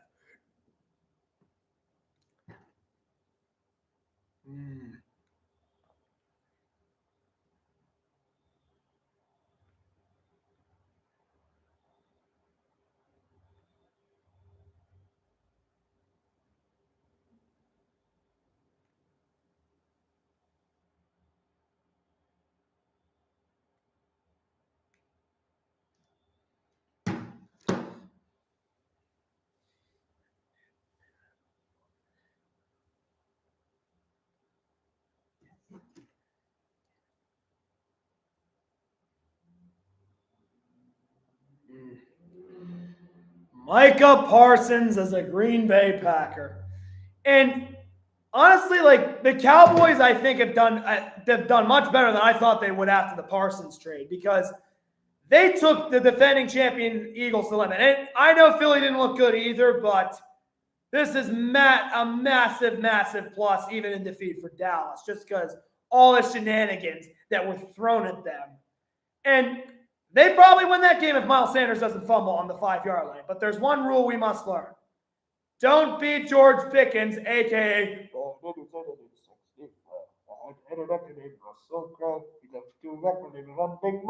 Fight round the world.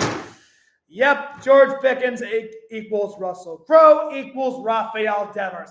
Don't fight your directors and don't fight your fans. Aaron Rodgers. First game with 4 touchdowns and 0 interceptions since 2021 with the Packies. You hear that, Woody Johnson? It's called karma. Karma served with tequila cowboy. And guess what? Guess who they picked on? Brandon Stevens. Who would have thought it was a great idea to pay a guy who was a merchant of Mike McDonald $15 million a year to compliment Sauce Gardner?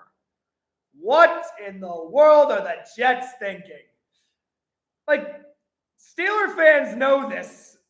Like, they knew going into this game. Like, they're like, if we're going to win this game, pick on Brandon Stevens. And Aaron Rodgers did exactly that. And not to mention, everyone thought this would be a low-scoring game, but the Steeler defense, most expensive defense in football, gave up 32 points to Justin Fields. Like, as great as Aaron Rodgers was today, there are massive red flags for that Pittsburgh defense.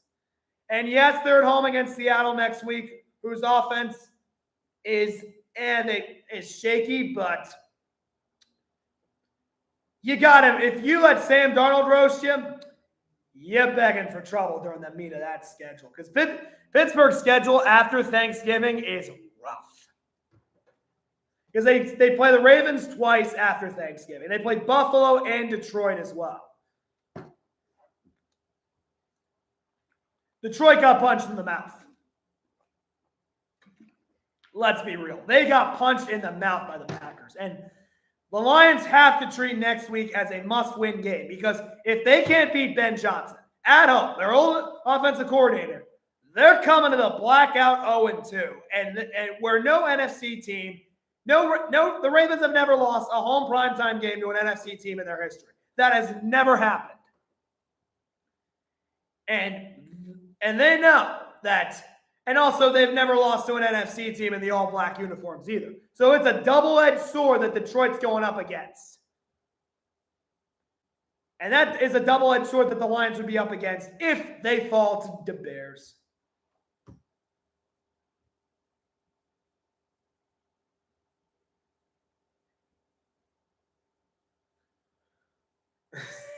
Derrick Henry. 31 years old, and he's still one of the best running backs in football. And not to mention, outside of the first drive, the Ravens' offensive line has looked outstanding.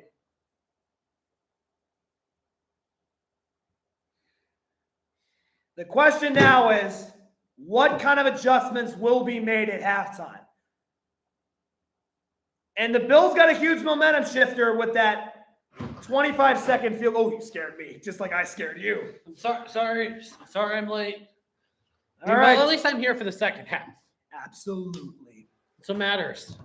I was just bringing up how the all the talk's going to be on Aaron Rodgers, now well he did against the Jets, but Pittsburgh's defense, the most expensive defense in football, got gashed by Justin Fields. That's all there is to say. And the Jets defense is supposed to be good with a defensive-minded coach.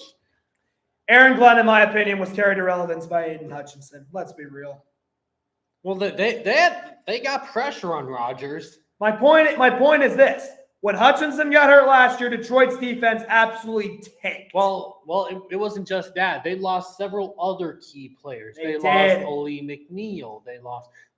Didn't they lose like Carlton Davis? They lost Carlton Davis. They did. The Lions. They lost Malcolm Rodriguez.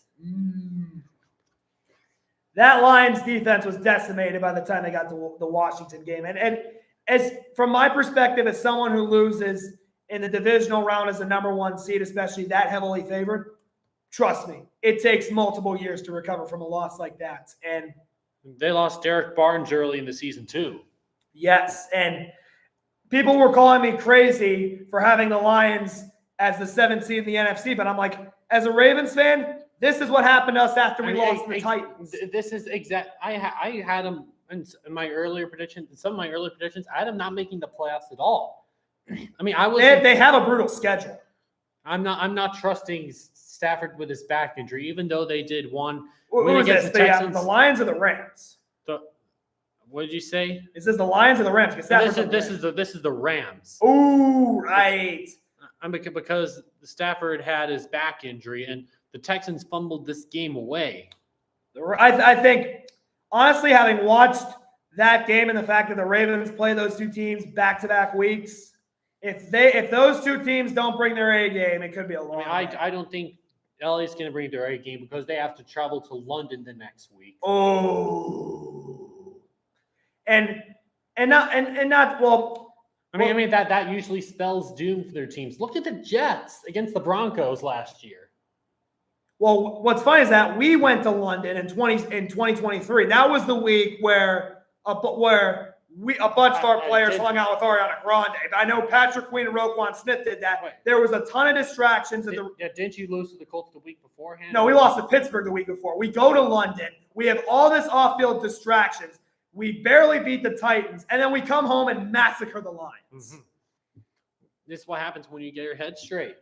Yeah, like after the Detroit game, I knew we were off and running because we managed to play a complete game against a team that was absolutely efficient. And there's the first half highlights. And outside of that opening drive by the Bills, the Ravens defense has been able to handle the Bills in check, but it's a new game. 30 minutes in a game like this where both these teams are trying everything they can to get home field advantage throughout the playoffs, especially for a week 1 game. It's all hands on deck. Mm-hmm. And look at downtown Buffalo up on. That's a gorgeous look of the skyline, all lit up in red and blue. 9th straight game with 150 yards rushing. That ties the longest streak of the last 50 years in the NFL. I remember that street. That's where famous Irish pub called Eddie Brady's is, where I went down to after dinner with Buffalo Baseball Hall of Famer Duke McGuire and a couple of opposing broadcasters for drinks. What broadcasters were you with? I went with Ryan Mitchell. He was with the Columbus Clippers. Nice. With Michael Chikarico, the Syracuse Mets. Mm. I also met a very nice man, Nick Batters, who's There's Thalen Field, home of the Bisons, the That's Buffalo Bisons. That's a good drone show. They have, I think, at halftime. There's a watch party at M&T Bank Stadium, and they had a halftime drone show. Thanks, Mom. I appreciate that. Anyways, the Ravens will be getting the ball to start the second half. And the question now is, does that last drive by the Bills that resulted in a field goal carry over? One question. I wonder where Jacob Foxy are the others. Exactly. Here's the kick. It is fielded into the end zone for a touchback. Ball goes out to the 35. And there's John Harbaugh with Melissa Stark, who went to high school in the Baltimore area and she was one of the hosts of Ravens. I think in the Super Bowl year of 2012, it was her and Carissa Thompson that hosted Ravens Report. That was a loaded media team we had that year because we had those two, and our top national ESPN reporter was Rachel Nichols. That name doesn't draw any image in my mind. Well, she was the longtime host of The Jump on ESPN for the NBA. So, 1st and 10 Ravens at their own 35 coming out of the halftime break. Lamar Jackson under center, 2 tight ends on the field. Charlie Kohler goes in motion. Stretch play to the left side to Derrick Henry, and he almost gets past the first wave. He gains 3 on the play to the 38-yard line. It's going to be 2nd and 7. I honestly feel like that was generous for Buffalo. Felt like he surged ahead for an extra yard or 2. Henry's been killing him on the ground all game. Good job by Dorian Williams, who usually isn't that stout in the run game. We think of him as a speed linebacker with range. Well, I said in my NFL season preview that if the Bills defense was going to elevate, he'd have to have a breakout season. 2nd and 7 from the 38. Bills showing 6 men in the box. It looks like it's a blitz. Flowers goes in motion. Jackson looking. Here comes Bosa off the edge. He gets out of the sack, and he is able to get back to the line of scrimmage, and he was that close to breaking it for a first down in the open field. It's going to be 3rd and about 6. When Jackson escapes the pocket, you have to stand your toes. He can go the distance anytime he touches the ball, and Bosa couldn't get him down. It was not Epinesa. Oliver couldn't get him down, but Matt Milano, nice shoestring tackle to hold him to Well, Ed Oliver got him by the ankle, and that is what slowed him up a little bit. 3rd and 7. Jackson back to throw. Good protection. Looking. Throws over the middle. It's complete to Zay Flowers on a dead run. To the 35. To the 30. Down to the 22 of Buffalo. Another big 3rd down conversion to Flowers. And he is having himself a night. Let me put it this way. This was the one piece the Ravens did not have in that playoff game last year. And he took it, and the Bills brought a 2-safety blitz. That is something you don't do if you're running a zone blitz against Lamar Jackson because, exactly, he's able to find that soft spot in the zone. He's one of the best quarterbacks in football against zone D. 1st and 10, 23-yard line. 2 running backs on the field. Justice Hill thought about getting the carry. The flip is over to Zay Flowers. He makes the catch, gets the block. He's going to prance to the house. Touchdown, Ravens. I thought that was going to be a penalty for a second, but Zay Flowers catches a screen pass, follows the blocks of Ronnie Stanley. Ravens lead 26-13 pending the extra point. And that was an excellent block from Ronnie Stanley. They had to keep this man in the offseason in order to have any chance of staying competitive. And normally you expect a zone read or something like that down in this part of the field where Lamar's dangerous. But in this situation, getting the ball out, keeping the Bills defense, and also good block by Linderbaum too. Buford! And here's the extra point attempt from Tyler Loop. The kick is on its way. It's up, and it is dead center. It is 27-13. Ravens! And as I was mentioning earlier, Tyler Linderbaum, last year, there was a picture of, I think, Arthur Millette, who played for us a couple years. He posted a picture of Buford, the character from Phineas and Ferb, in a 64 Linderbaum jersey, and that went viral all over social media. Don't recall ever seeing that picture, but I get what you're trying to say. When I saw that, I said, there's going to be Raven fans with a T-shirt of Buford and a 64 jersey, and Linderbaum looks exactly like him.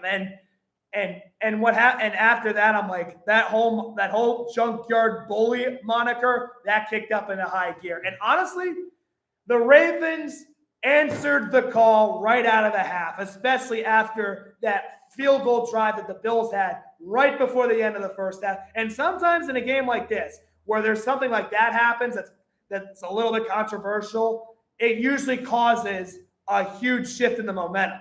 They silenced that critic right away.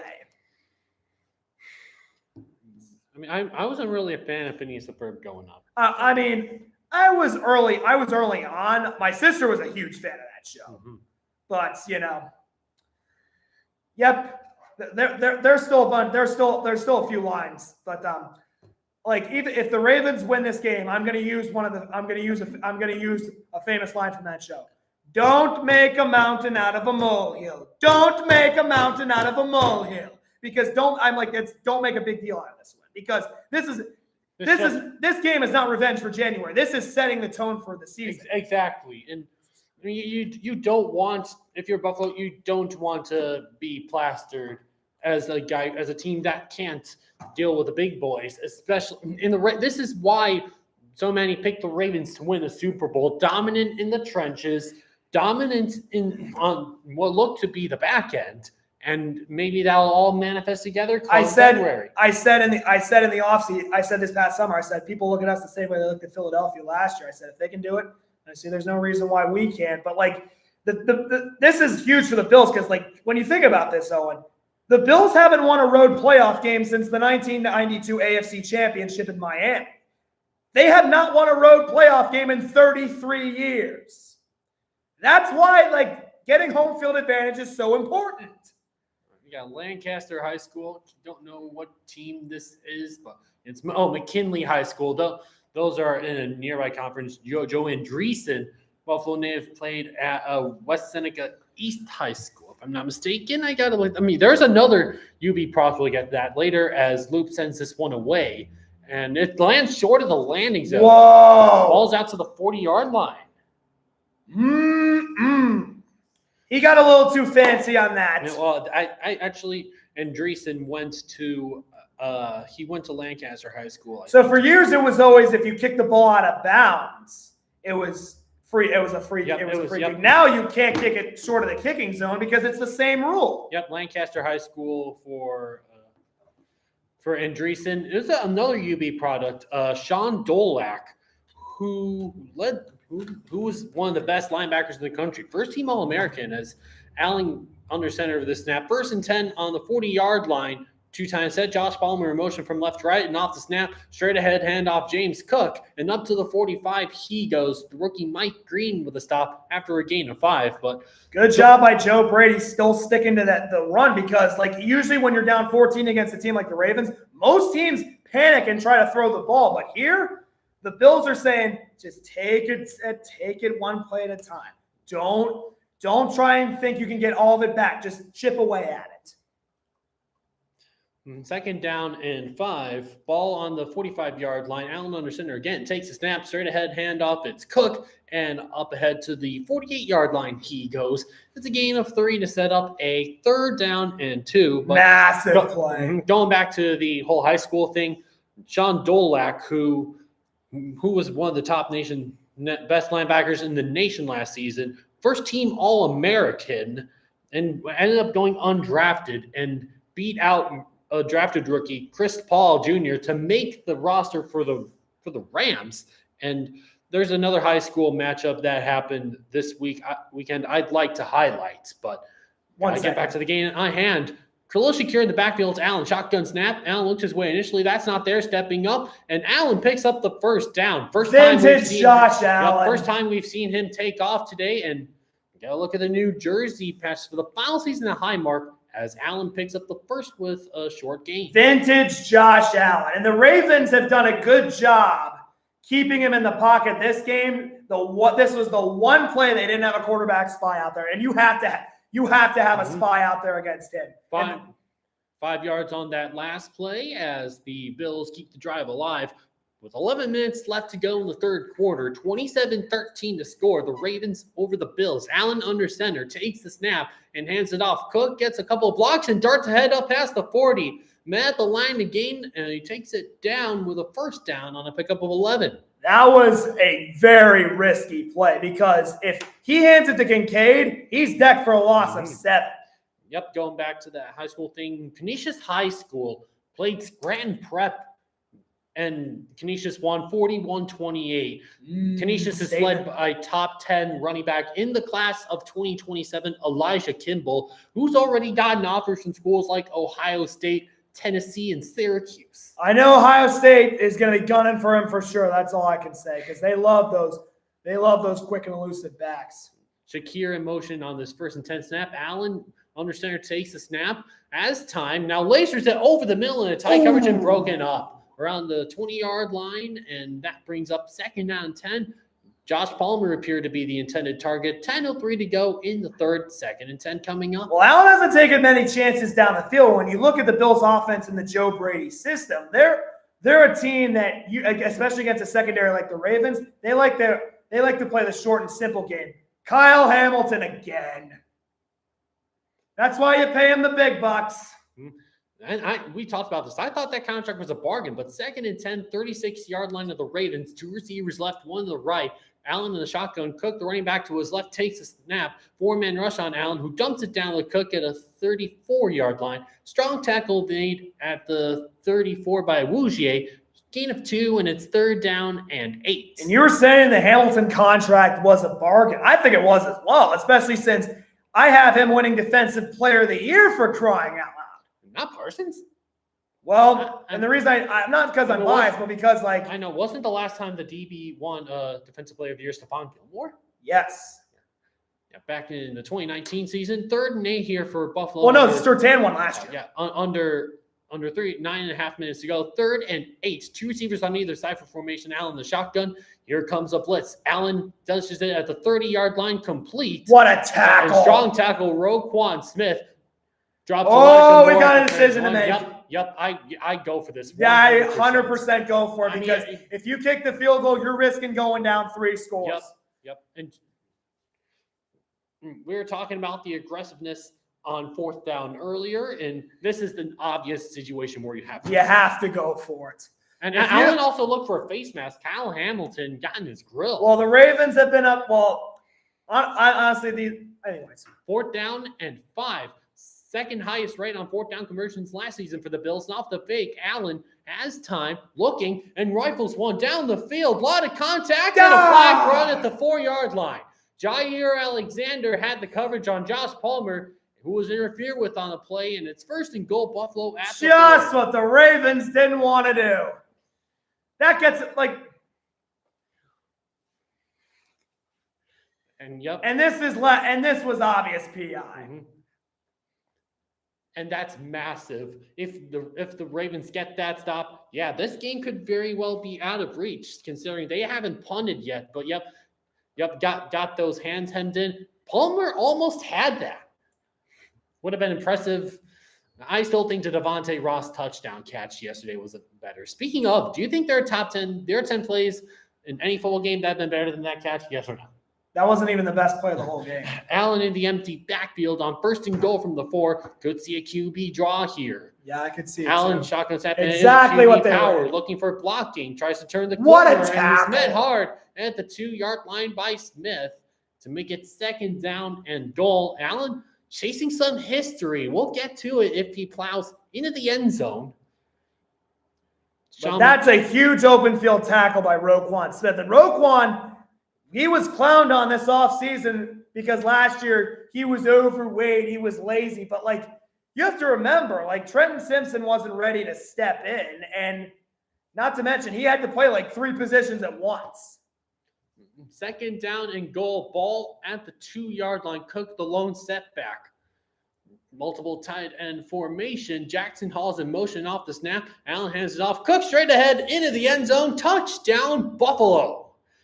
James Cook with a 2-yard touchdown run, and the Bills are back within one score, 27-19, pending the extra point. That drive was colossal because they did get a break with the pass interference penalty, but even before that, you could just see that Josh Allen, James Cook, and that offense, they did not panic one bit despite the 14-point deficit. And now it's a one-score game again. Now it's on to the defense. Can they get one stop to get the Bills a shot to at least tie the game? Prater on the extra point left hash, snap and hold her down. The kick is up and good. And make that 27-20. But there's a penalty. Let's see what this. I think it's against the Ravens. Yes, that could be too many men. I think that could be 12 men on the Ravens. We'll see what they decide to do. Hussey talking to his officiating crew about it, point towards the sideline. It's against the Ravens. Yep. Legal substitution against Baltimore. And I mean, McDermott explained to the referee about maybe could he go for 2 here? We'll see. They are going for 2. Wow. Yeah. What a gutsy call. Yeah, gutsy indeed. I mean, you know what that means? Push. And now this is where games are won and lost. Can you get that push up front? With a big body of Josh Allen, the advantage is definitely in Buffalo's favor. I know. There's outside of the Eagles, they're the best short yardage team in football. Washington's something to say about that. Yeah, they're up there. Bit of a sluggish start for them, but they got the dub. They didn't even look that impressed, and they've still manhandled the Giants. Yep. This is why that Thursday night game is big. Allen now with an empty backfield with his 2-point play. 3 receivers to the left, 2 to the right. Ray Davis goes in motion. Allen fakes it to him. He's looking. Now rolling right. Flips it for the end zone, and open is Coleman. He's got the 2-point conversion. Whew. We got ourselves the game now. Mm-hmm. But again, falls on the defense. Can they get a stop? Exactly. Hold on. I mean that I don't know where it is. I mean that's probably post play penalty, so that's gonna count. I don't know. Let's see. What's the discussion? That's a holding right there. There's an OPI on Cole. Oh, it's legal Legal touching. Legal touching. Out of the back of the end zone. Oh boy, that's a tough one. Where was he?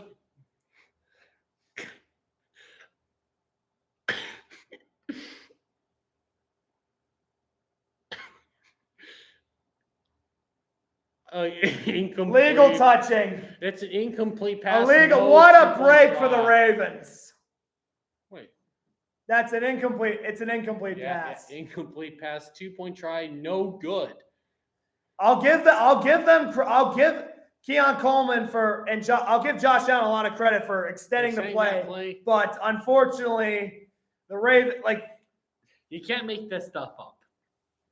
This was payback for the PI call. Mm-hmm. That was payback for the PI call against Jair Alexander. And everyone's gonna say, "Oh, that was blatant." I'm like, that was an obvious call. He was all over Josh Palmer. Mm-hmm. This wasn't like the Tre'Davious White PI last year, where there was, which I thought should have been offensive pass interference, but this one was more obvious. Mm-hmm. But now the Bills need to stop a touchdown and a 2-point conversion to tie the game. It should be all right because you have Josh Allen. You have you're never out of the game with him. Mm-hmm. But we saw it so many times. This could just be a repeat of the Rams game. Yes. Well, from last year where they just kept scoring. They got to within one score, but never had that chance. And the Ravens are one of the better defensive teams in football. But as I said, I can't go too hard on them because, like I said, the Buffalo's offense has looked but going back to last year, the Bills have just been a runaway train offensively, and And the reason I say that is because you have to get them on the ground. If you let them execute their blocks and get them and get that offense in open space, you got zone. Oh boy. Oh boy. I think if today is any indication, the Ravens' first 6 games aren't going to be as difficult as they are on paper. I'm serious. Like, everyone talked about how hard those first 6 games were, but like Cleveland was garbage today. They're garbage. They're obviously going to beat the Bengals. They had their kicking situation right. Yeah, and then Detroit. Well, Detroit. They're Baltimore. Ravens are the Lions are. They're very bad right now. Lions are screwed. Chiefs, I don't know what to expect. And then Texans, it's going to be a rat kill, as will the game against. It doesn't matter if someone's pushed out of bounds for an illegal touching or something like that, because my sister is asking that. Well, he was out of bounds first, then he got pushed. That's what happened. Was pushed. He'd already stepped out of bounds, then got pushed. He was out of bounds, period. Yep. That's quick puke. You can tell how much he wants to win this game, especially for home field and tiebreaker. The kick is away. Rashid Ali is going to take it at near the 10, 15, 20, 25 to the 30, and down near the 35-yard line. Is that going to be a face mask? I don't think so. Now, the Ravens have an 8-point lead, but the Bills' offense has awoken. And Tyler, I know Mark Andrews was the center of attention for why the Ravens got beat last year, but Tyler Linderbaum also did not have a good game, and he has redeemed himself big time tonight. Mm-hmm. And we've seen it multiple times on those Derrick Henry runs, whether he's getting the D-line right at the line, going up to the second level of the linebackers. He's been on his game. 1st and 10 of the 33. Hand off to Derrick Henry right up the middle, and he will take it down near the 40-yard line to the 39 to be exact. 6 yards on the play. Halfway through the third quarter, and Ravens looking to keep things going. They've been so efficient on the ground. Yeah, and they've taken advantage of the fact that Buffalo's defensive front, even though it's very productive, is undersized. Yeah, and we're losing a lot of pieces too. Dwayne Carter was lost for the season with a torn ACL. Oh, I saw that. So he underachieved in his rookie season. 2nd and 5. Hand off back to Henry, and Ed Oliver rocks him. Oh, was that a huge play? That one had no chance. He had no Bills chance. Were ready up in the box. They had like 8 men in the box, but again, one-man wrecking crew. Let's see how fast he gets off the ball and line up against Faele on this. And Faele's had a good, other than Rosengard. He overpowered Rosengard. Rosengard, he just doesn't get leveraged. He doesn't get low and just knock him out of the way. That's the fundamental.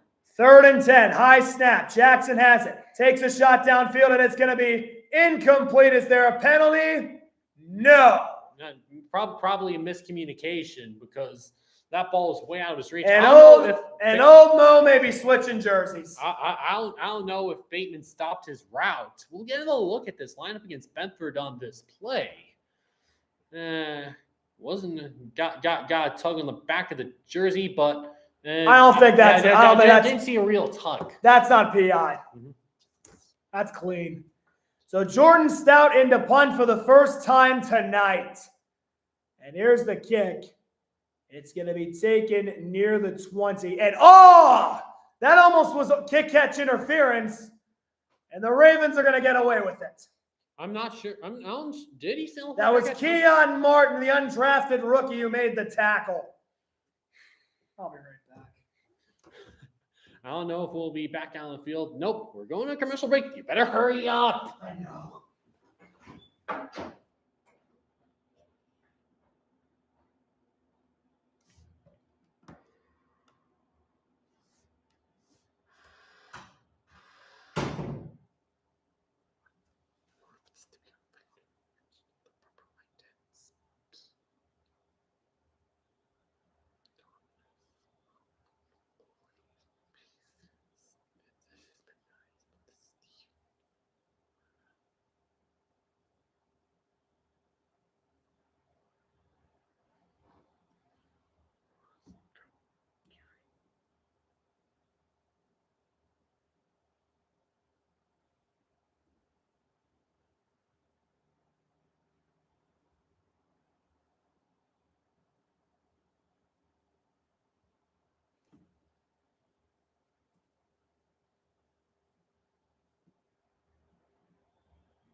You're back in time.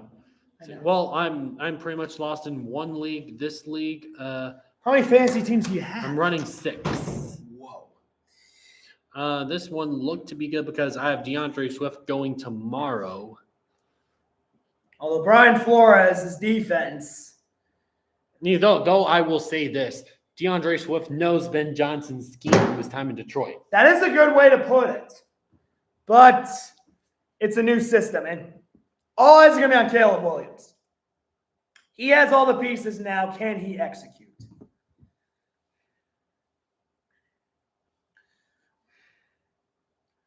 Wonder what a certain urinating tree is saying about this game. Don't tell me he's like the Ravens are beating themselves. Can you really say that? No. No, not at all. They're playing clean football. They're playing clean football. It's just honestly, it's too bad one of us has to lose this game. Because honestly, both of us deserve the win more than some of these other games. Let's be real.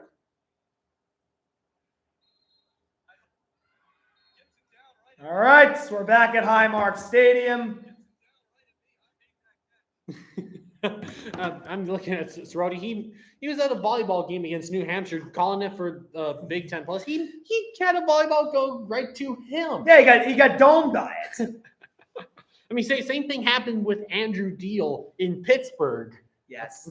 Earlier in the week on Monday. Well, here's Bills begin this drive down by 8, 1st and 10 at the Ravens 16-yard line, offset I formation for Josh Allen, 6:14 to go in the third. And off the snap, Allen, under pressure, steps up, checks it down to Cook, and he is chopped down. Hamilton coming in like a missile to get him at the line of scrimmage, 2nd and 10.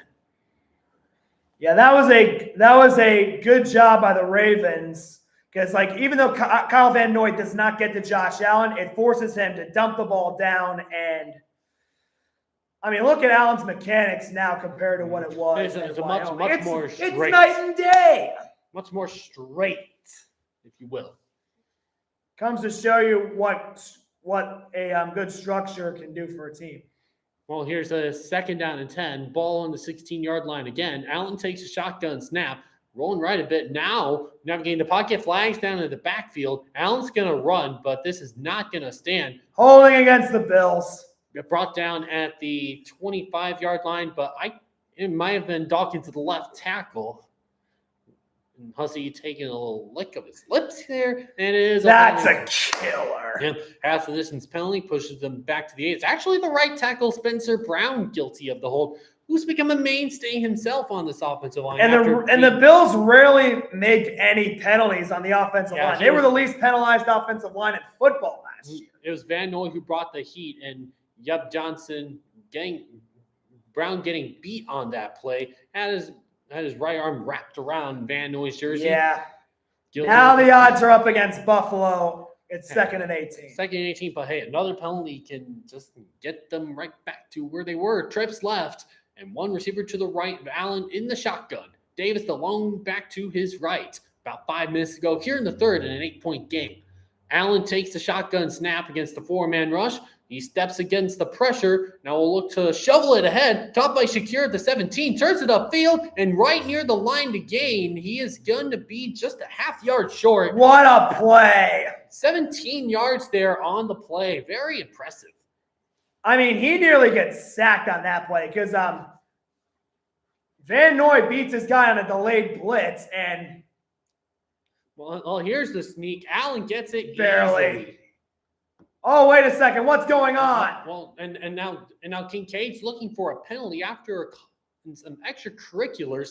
Allen got the first down with a yard and a half to the 27. Even if he doesn't get the penalty, they still get the first down. So why would you complain? It was Kincaid against Shadobi Awuzie, and Awuzie drove him into the ground. And it was a combination of those two. Because Kincaid drives him first, but then he loses momentum.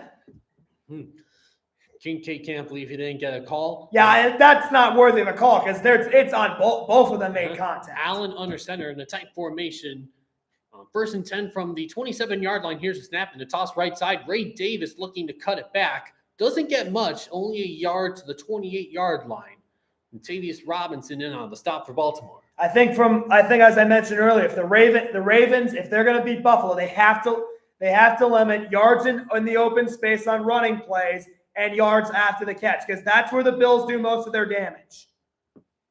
But also the Bills are a very unpredictable offense because Josh Allen can also sky the ball, so you don't know what you're going to get. Mm-hmm. 2nd down and 8 inside of 3.5 minutes to go here in the third quarter. With trips left, Elijah Moore now in motion to the left side. Allen takes a shotgun snap. He rifles down the field. It's high and incomplete for Palmer. There's contact, but it's not a catchable ball. That's not a catchable ball. Mm-hmm. 3 minutes to go here in the third of this first Sunday night football game of the 2025 NFL. The Ravens going to stop right here.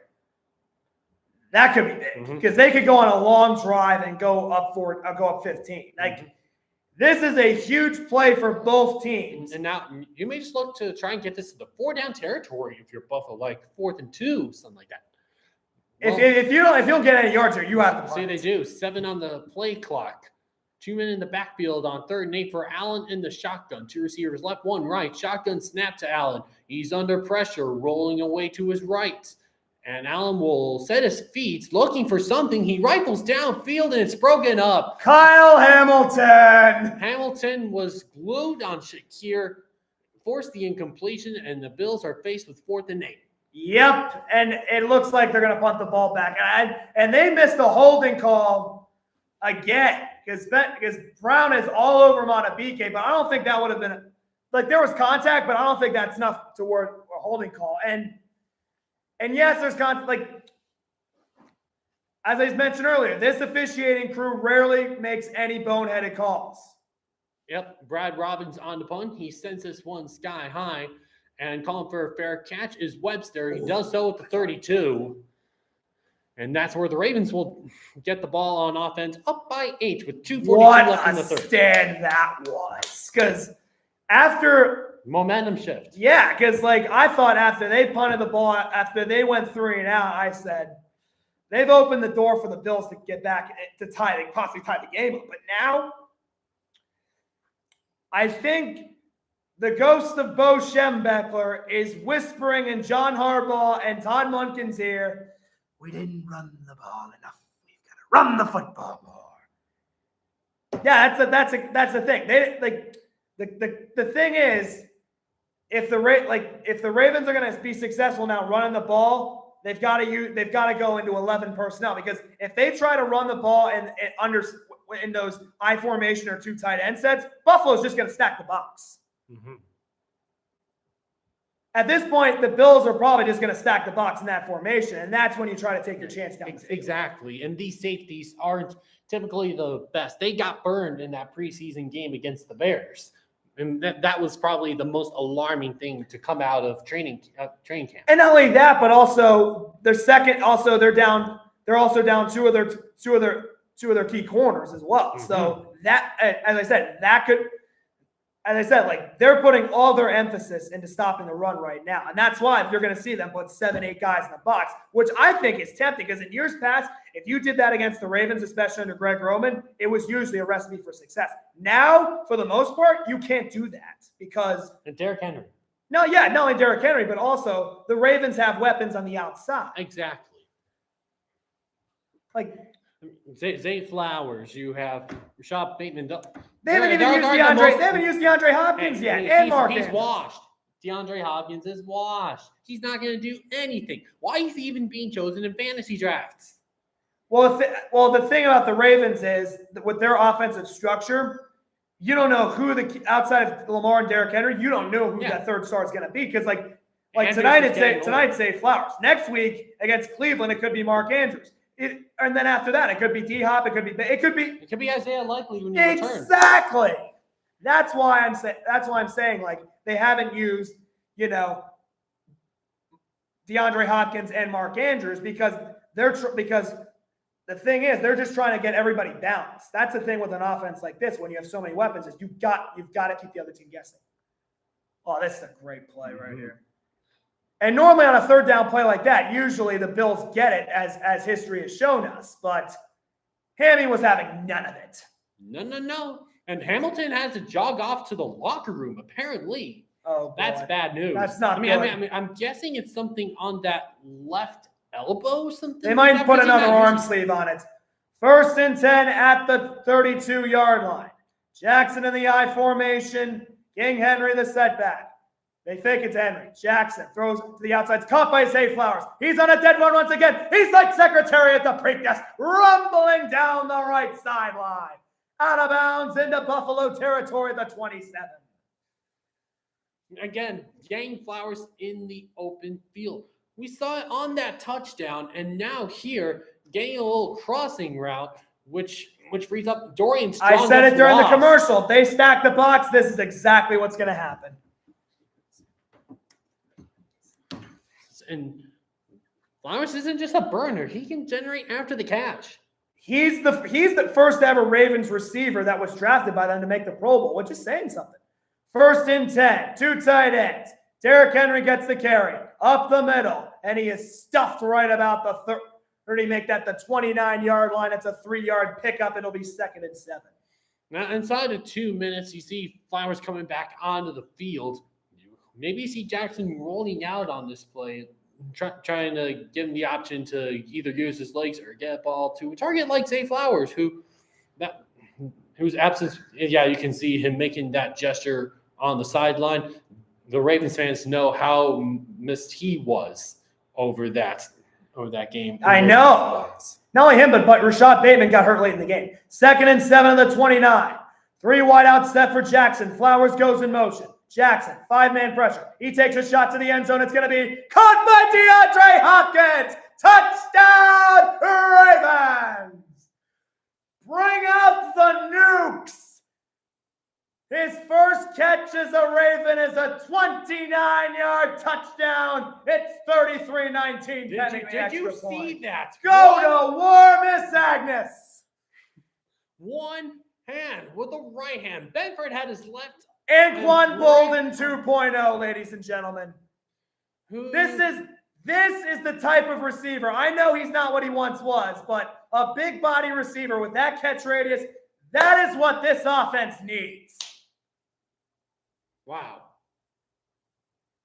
Whoa, I am in shock. I am in shock. Tyler Loop with the extra point. It's 34-19 Ravens. He just told Devontae Ross, hold my drink. Wowie. Wow. I as I said, I am speechless. Because like you just said, he was washed and then that happens. And I get where you're coming from because historically, receivers like that who have had great careers when they come to the Ravens at the end of their careers, they normally don't have anything left in the tank. In my opinion, DeAndre Hopkins was not properly used by either the Titans or the Chiefs. I wouldn't say the Chiefs because he's not a fit in their offense. Kansas City has more speed receivers than guys with big catch radiuses. Because like Marquise Brown, Xavier Worthy, like those kind of receivers, they are better fits in the Chiefs system than a guy like DeAndre Hopkins. Like here, as I said, the Ravens have not had a receiver with that catch radius and a big body since Anquan Bolden. And Bolden, in my opinion, was a massive reason why we won Super Bowl 47 because there were times where Joe Flacco would throw it up in the air where there's like 2 guys around him and Bolden would catch it unscathed. Last thing we'd want is a power outage here, though. I know. But like, I thought there was going to be a power outage when it was after the White Boy Summer pick 6 in the Super Bowl. That's what I thought was going to happen. Because I'm like, where's the power outage coming at? Where's the power outage that's going to get Kansas City back in the game? I wasn't concerned. The disparity is too big to rig, as they would say. If they had rigged that game, a lot of people would have quit their fandom. Yeah, a lot of people would have quit their fandom, but also the Taylor Swift and Travis Kelce proposal that took place a couple weeks ago, it would have happened after that game if the Chiefs won. It would have. And now, late in the third quarter, That may have that catch by Hopkins may have sucked the gravity right out of the Ralph. Hey, But not it's over Josh yet. Allen. Yep. And the Bills' offense is more than capable of putting up points in a hurry. And we will see what they do down by 15. Yeah, as I said, I mentioned earlier, I said I did a great job on it. I said it sucked the gravity and then ... but. Because I know I've seen this over the years. 15 players have thrown a touchdown pass to DeAndre Hopkins. Modern day Tim Brown. Because Tim Brown played with a lot of different quarterbacks. And the one great quarterback he had was Rich Gannon. And he put up the best numbers of his career with Gannon. Does Deshaun Watson Texans count? Well, Hopkins carried Watson, let's be real. I'm not sure about that, as the kick return by Brandon Cudrington goes Block in the back. with the flag down. Block in the back. As Kyle Hamilton is about to go back on the field, I was so engrossed in our conversation that I missed that kick return. And we'll see what the officials have to say here. Hussey about to give the call. And is a holding against Buffalo. Yep. Exactly what I thought. Don't know where the flag was thrown, but it's going to be a 10-yard penalty from the spot of the foul. Dorian Williams guilty of the call. And go back to that touchdown. This is just impressive. It is. To say the least. It absolutely is. Even the Bills fans are. I'm not fully sure if that was appreciation or just. Lamar Jackson throwing the fence. Get out of here. I'm telling you. If the Bills win this game, that's going to go wild. James Cook on first down, straight ahead up to the 20. I'm telling you, Owen, the rivalry between Ravens Flock and Bills Mafia, it is heated. And Lamar Jackson has been on social media a lot. He doesn't say anything to Bills fans, but he's seen all the comments that have been said about him. Like, he knows what people have said about him in Buffalo. Approaching 30 seconds to go here in the third quarter. 34-19. Ravens over the Bills. 2nd and 6 from the Bills 20. Allen in the shotgun. 2 receivers left, 1 right. Cook the running back to Allen's right in the shotgun. Ravens with 4 on the line. 7 in the box. Allen takes a snap. Pump fakes. Now rolls right. And he rifles to the sideline complete to the 28-yard line. It is Palmer. Wiggins the coverage. It's a first down as the clock rolls towards the end of the third quarter. Force! Are we ready for the fourth quarter? Yes. And if this game were in Baltimore, they would be playing Enter Sandman right now like they would in Pittsburgh with Renegade. Yeah, I mean, because it's kind of funny that the Ravens have a lot of, like... I can guarantee you this. No Mr. Brightside's going to be played right now. It won't be played unless the Bill... If they score here, they will play Mr. Brightside. But still need that one more stop to give Allen that chance to at least tie it up. But first of all, they got to score here. Yeah, I mean, but here's an interesting thing. Once you get that touchdown, if you get that touchdown, do you go for the 2-point conversion right off the bat, or do you just kick the extra? Kick the extra point. Kick the extra point. Because if you don't get it, you're still down 2 scores. I know, but at the very least, you know what you're dealing with. I know, but like usually when coaches go for 2 when they're down by 9, trying to go only down by 7, it tends to backfire.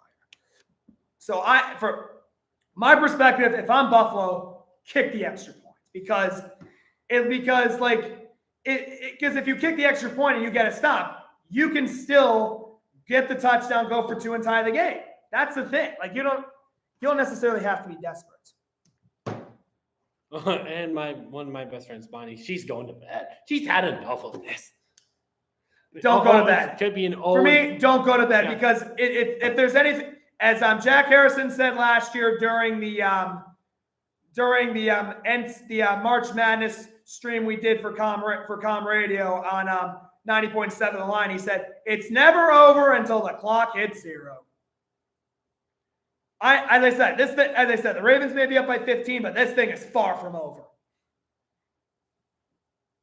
Not with Josh Allen on the other side. Yep. Especially don't be jealous when it happens. I know, because I've learned this from the past. Like there have been times where we've had 14-point lead in the fourth quarter, and we've blown that game and lost. Like And everyone's going to say, oh, this was only a Harbaugh trend. Like, this happened a lot under Brian Billick. Because what the heck is the win probability for the it's got to be in the 90s. It's got to be in the 90s. It's 94.9%. I knew it. I knew it. Don't count your chances out with Josh Allen. Don't count your chickens until they hatch. That's exactly my point. And usually, like, most Raven fans are probably ecstatic right now because they have a 15-point lead. I'm not, because I know who's on the other side. I know, and also, as I said, I'm trying to be excited from what during the moments of the game, but I also have to take into account. It's made of the mist. That's probably the best way to experience the balls right there. I know. That's probably a tough ticket to get. Bucket list? Possibly. Anyways, take it away. Start of the fourth quarter. Start of the fourth quarter. Allen with two receivers on either side for this first snap of the fourth quarter. Cook the running back to his right, first and 10, 27-yard line. Here's the snap. Allen looking left to the sideline. He throws complete at the 43. It's Coleman, and it's a first down for Buffalo. He's been throwing the ball into some tight windows. Because it's not like the Ravens are playing back coverage. He's just getting it to the one place where they can't get it. Now the Bills picking up the pace, knowing what they're up against. First and 10, 43-yard line. Why not? And shotgun snap to Allen. He dumps it down, 47-yard line. James Cook trying to turn upfield, but Buchanan doesn't allow that to happen. It's a game. He was that close to stripping the ball. He was that close to knocking the ball out. Bills hustle to the line once again. Second down and make it 6 to go. Ball on the 47-yard line. 34-19, Ravens over the Bills. Here on Sunday Night Football. Allen, the shotgun snap. Here comes a blitz. Allen lets it go. Deep left sideline for Coleman, and it's incomplete. Throw it short of him. Awuzie had the coverage, and now it's third down. Yeah, Bills fans in attendance are gonna want a PI call, but that's not a catchable ball. That was great coverage by Awuzie, who it was actually a finger injury for Kyle Hamilton, and they taped it up. He's a freaking cyborg. Kyle Hamilton is a cyborg. He is, because this guy gets banged up every year and he keeps coming back. Well, he's only missed 3 games. Yep, 3rd and 6. 3 receivers to the right, 1 to the left. Cook is the running back. He goes up to the line on this 3rd and 6 snap from the 47-yard line. Allen takes a snap against the blitz. Allen dumps it off quickly. Cook midfield cuts it back on Humphrey. First down and more inside the 35. Lot of real estate at the 20. The 15 cuts it back. Breaks some ankles at the 10. The 5. And he's wrestled down at the 1. And he may get half the distance. Nate Wiggins. Unbelievable. What a play from James Cook. They really needed that one. 52 yards. Wow. Because the Ravens bring an all-out blitz on this play. It looks like, and Kyle Van Noy was this close to knocking the ball down. Now back to the line. Allen didn't try and do it himself. He didn't get it. Stand him up. Malachi Starks and Awuzie were the two that got him down. Pushing him back to the 2 for 2nd and goal. Ravens defense is very hard to score on inside the red zone. They rarely miss assignments on this part of the field. Now the clock has stopped as Marlon Humphrey's down Humphrey. in the end zone. Marlon Humphrey, of course. What are they looking? Looking at his leg? I think he's got a cramp. It's weird because other than the Xavier Worthy injury, there have been no significant injuries in week 1. I think this is a cramp. I mean, it's very surprising. Normally, we have one major injury that pops up and could ruin a team's season. Yeah, I don't think this is a serious injury. Marlowe usually goes down like this once a game, and he's just as I said, he usually because there are times where when I swam in high school, there was always times where I when I'd get a foot cramp, and then I'd go out and just sit down on the floor for a few minutes, just kind of I feel like getting the wind knocked out of you is the worst. Yeah, true. I mean, that was not a face mask. Yeah. I mean, I was gonna say, look, I thought that was. I have a horse collar. I mean, getting around the back of the helmet, that's really weird. But either way, 2nd down and goal. Jumbo package for Buffalo. Allen under center brings the fullback Gilliam in motion. Allen fakes it. He will try and keep it himself. Allen strolls into the end zone. Touchdown Buffalo. He stands alone on the Bills' all-time rushing touchdowns list. Number 66 of his career. He passes the Hall of Famer Thurman Thomas and brings the Bills back to within 9, 34-25. What a drive this was by the Bills, especially after the DeAndre Hopkins touchdown. It's shown as we've said all night. Like every time the Ravens have thrown a punch, the Bills have responded. And now we talked about this earlier. Here we go. If they don't get this, if they don't get this, they're opening the door. Yeah. I mean, I'd rather have it open the door than leave it all up to one play. Yes. And that must be McDermott's thinking here. Allen, motions cooked in the backfield. He takes a snap. Allen pump fakes. Now rolling right. Just looking for something. Allen fires for the end zone. Intercepted. Kyle Hamilton. Oh, look at this. It's the Ed Reed drill. Who knees down at the 2-yard line, and the Bills are still down 9-2. That's the famous Ed Reed drill where he would intercept it, and he'd always look for either, at one point it was Chris McAllister, then it was Samari Rule. The most common one was Dwan Landry, but as I said, should have taken the extra point and gone down by 8. What did I say? What did I say? It's be damned if you do, be damned if you don't. That's another way to put it. But as I said, like we all have our points of view. Yeah, but like I must say this: even if the Ravens do hold on and win, the Bills should have no shame in losing this game because. That we have real concerns. Given that the rest of our schedule is fairly easy, though, we very well could go into 0-2 against the Jets with a short week against Miami coming up. I know, but like the reason I said I wouldn't be concerned is last year they lost a Sunday night game to the Ravens, we talked about this earlier. They're going to win the division because it's very, very bad. Yeah, that's what I'm saying. If I'm them, I wouldn't get concerned over this game because you have time to fix this, given how thin your division is. It's just the seeding. Home field has to be number one priority. And you do not. And from my perspective, if your name is not Patrick Mahomes, coming into M&T Bank Stadium in prime time, death sentence. Aaron Rodgers. Even Rodgers, because his first game in the NFL was people don't realize this. Rodgers made his NFL debut on a Monday night game in 2005 against the Ravens, and he was forced to play garbage time in that game because Brett Favre threw 5 interceptions, including 2 returned for touchdowns. And that was the Ravens won that game 48-3. It was the biggest blowout in the history of Monday Night Football, and that's still the record. And guess which team came the closest to breaking that record? The Ravens.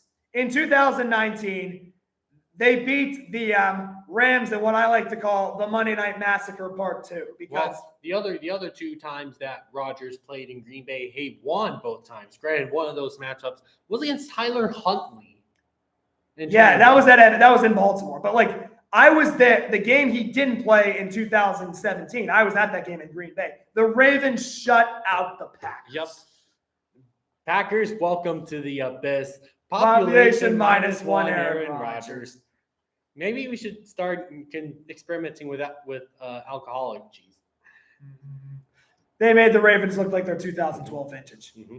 But it was but defensively, like they weren't even that good in 2012 because of injuries. Well, here we go. Matt Prater. All right, here we go. Touchdown and a 2-point conversion. The game's over. The kick is away. Rashid Ali goes to the 5 to the 10 to the 15 to the 20 to the 25 to the 30. He's got an alley, and he's down to the 35-yard line. As I mentioned, if the Ravens score a touchdown here and get a 2-point conversion, Dunzo. The game is over. And I think this is the 2-point play. And if that were to happen, it would cap off arguably one of the greatest weekends in recent Baltimore sports history. Well, Shakir gets bumped off of his routes by, I believe that was Roquan. And they're not going to call that. No. That was an intentional. Yeah, but they're not going to call that. Yeah, exactly. 1st and 10 to the 35. Jackson in the shotgun, changing the play at the line of scrimmage. Play clock down to 4.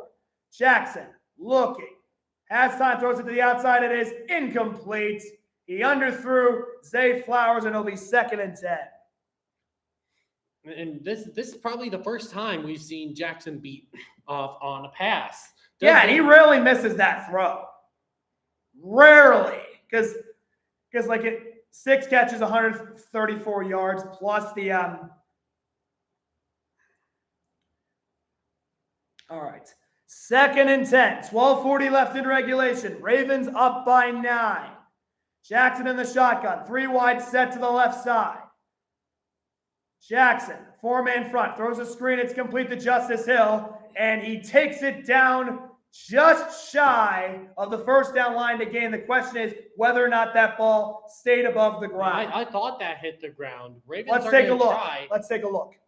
Did hit the ground. Throw the challenge flag. Sean, thank you. It's going to be incomplete. Let's go.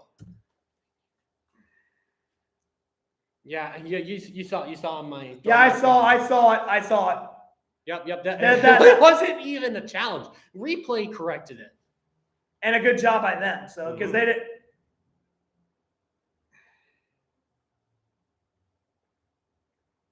Yeah. Nope. That would be a key play because that would set him up with 3rd and short. Now with 3rd and 10, gonna be 3rd and 10. Huge play in the game. 3 wide set for Lamar Jackson on the left side. Andrews is the tight end. Bills showing 5 men on the front of the line of scrimmage. Jackson looking, rolling to his right. Has to keep his eyes downfield. Gets out of a sack. He's going to keep going. Let's see if he can take off and run. He's going to run it. Can he get the first down? Yes, he can. He's at midfield. Knocked down at the 46 of Buffalo. And we are looking at rambling Lamar once again. How in the world I don't know how does he did this happen? But somehow, miraculously, I think we're looking at Plastic Man.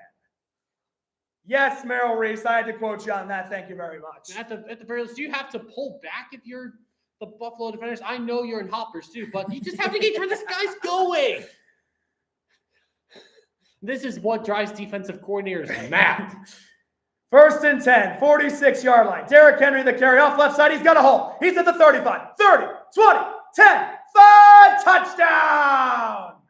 Derrick Henry off the left side of the offensive line. He was like Lightning McQueen at the Piston Cup, full speed ahead. It's 40-25 Baltimore. Well, do you dare shake a chow now? If I'm Harbaugh, I'm going for 2. I'm putting the nail in the coffin. And you have to go to bat that 3rd down play because now the moralization. They threw a beer bottle. The morale has to be at an all-time low for this game right now. They're just going to get the extra point with Loop. Okay, I'll take that anyway. And Loop hits the upright. No good. And this remains a 15-point game. So let's pretend they went for 2 and didn't make it. Fair enough. So it's 40-25. And now it brings up another situation. Josh Allen still has a chance. That's why I said it should have gone for 2 right there and made it a 3-score game. Mm-hmm. That's what they should. It's just Harbaugh just trying to show you how it's done, I guess. I know, but I felt like because usually because Tyler Loop, he was automatic in the preseason. But also you said it earlier. The Ralph is such a hard place to kick, especially at night, because you don't know where the wind's coming from. Mm-hmm. Well, there's not a lot of wind today. Yeah. If any. Yeah, the Ravens got lucky weather-wise. They got lucky, even if it's in the 50s right now. But, oh boy.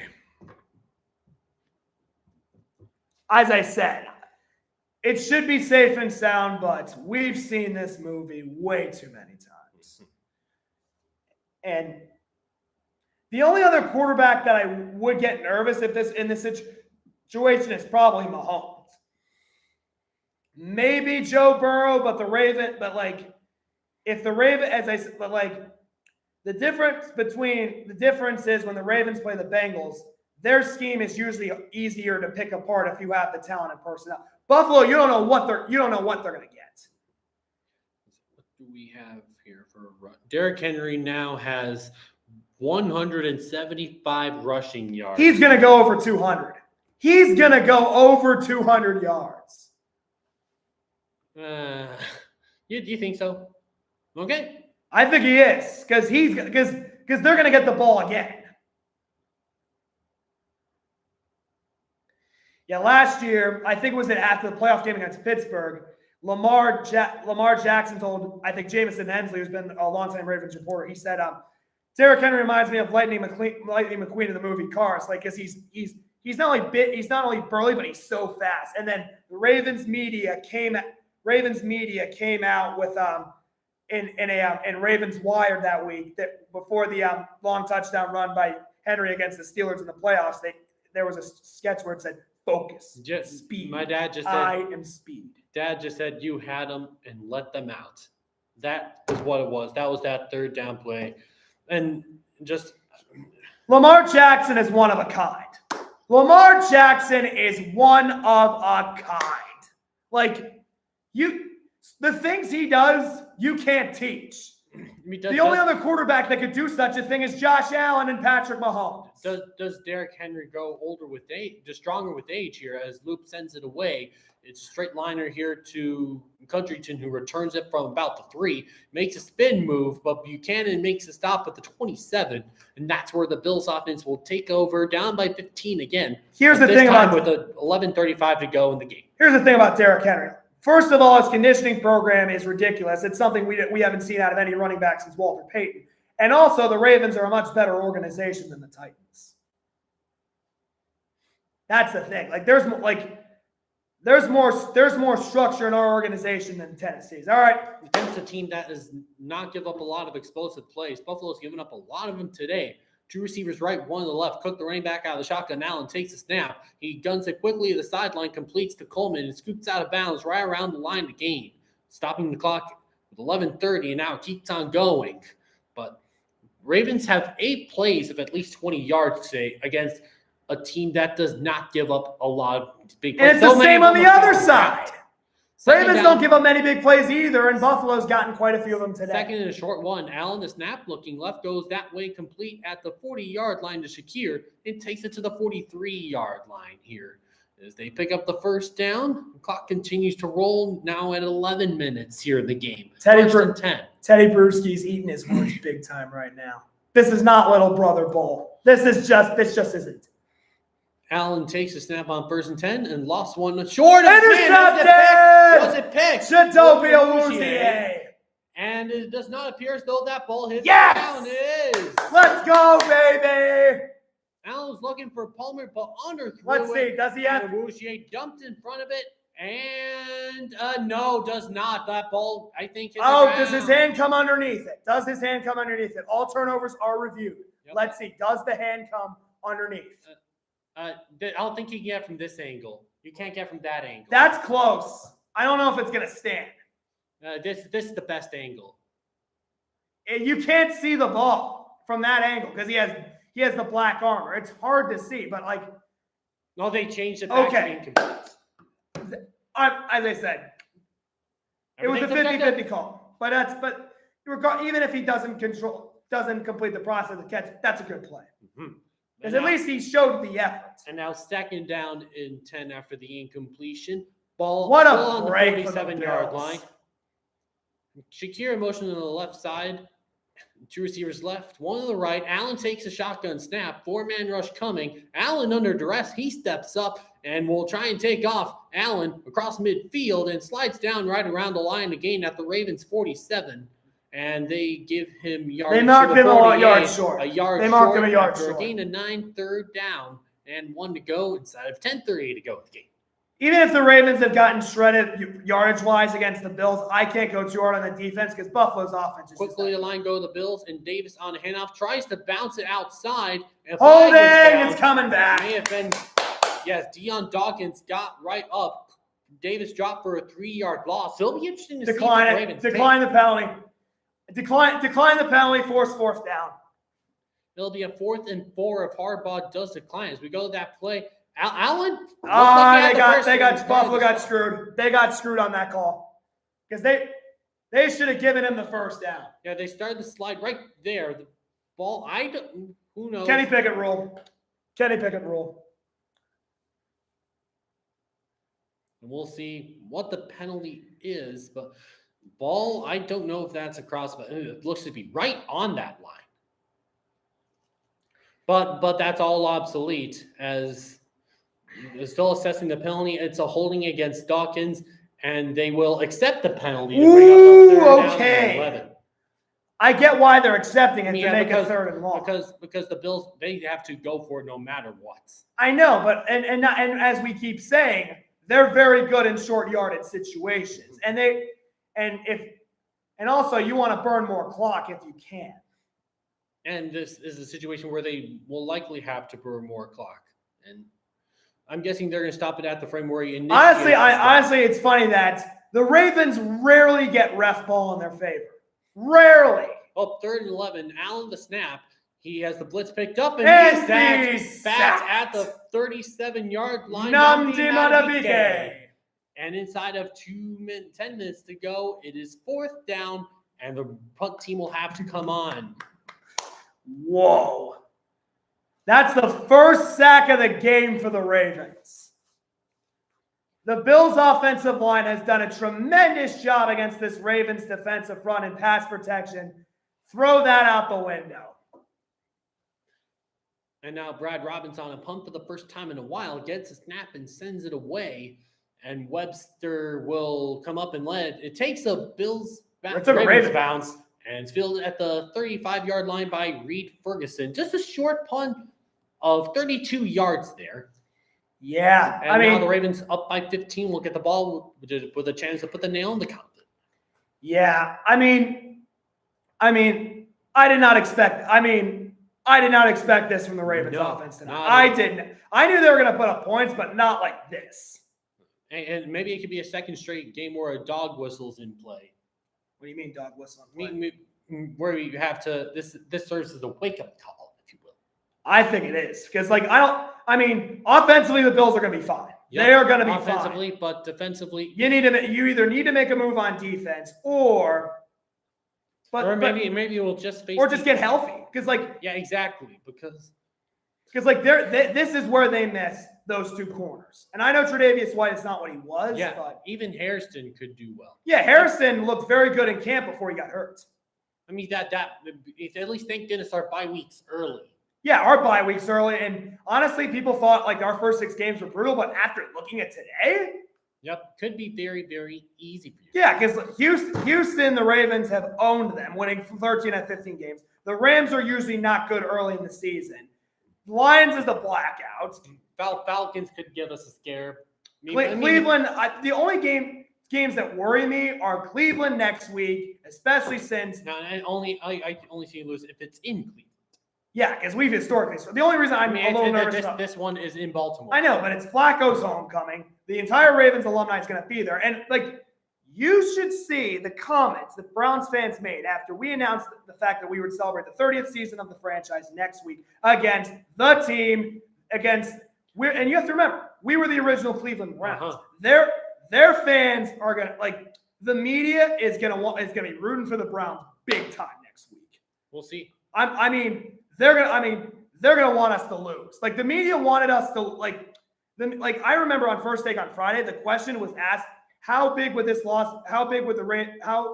of a loss would this be for the Ravens if they were to lose? I'm like, you're putting the goat before the wagon. And I know the Bills have been doubted on a lot of other sources as well. But ESPN, they went straight at the Ravens on Friday. They were assuming that we were going to get beat, considering our track record in Buffalo. Now down to 52 degrees here. That's short sleeve weather for me personally. I don't care. 1st and 10, 35-yard line. Jackson in the I formation. Derrick Henry is the back. Bills showing 5 men on the line of scrimmage. Stretch play to Henry up the right side. He looks for a block and he gets it. And he's out of bounds at the 39. It is a pickup of 4 to be 2nd and 6. Well, most of those runs that we've seen that Henry broke for big yardage, on those runs, he hit the hole hard. This time, he had to slow down behind the line. Look at this man. This is his regimen, I guess. Yes, this is. He's unbelievable. He is unbelievable. Does he get stronger with age, do you think? I don't think it's age. I think it's being around a team with better structure. Second down. Second and 7.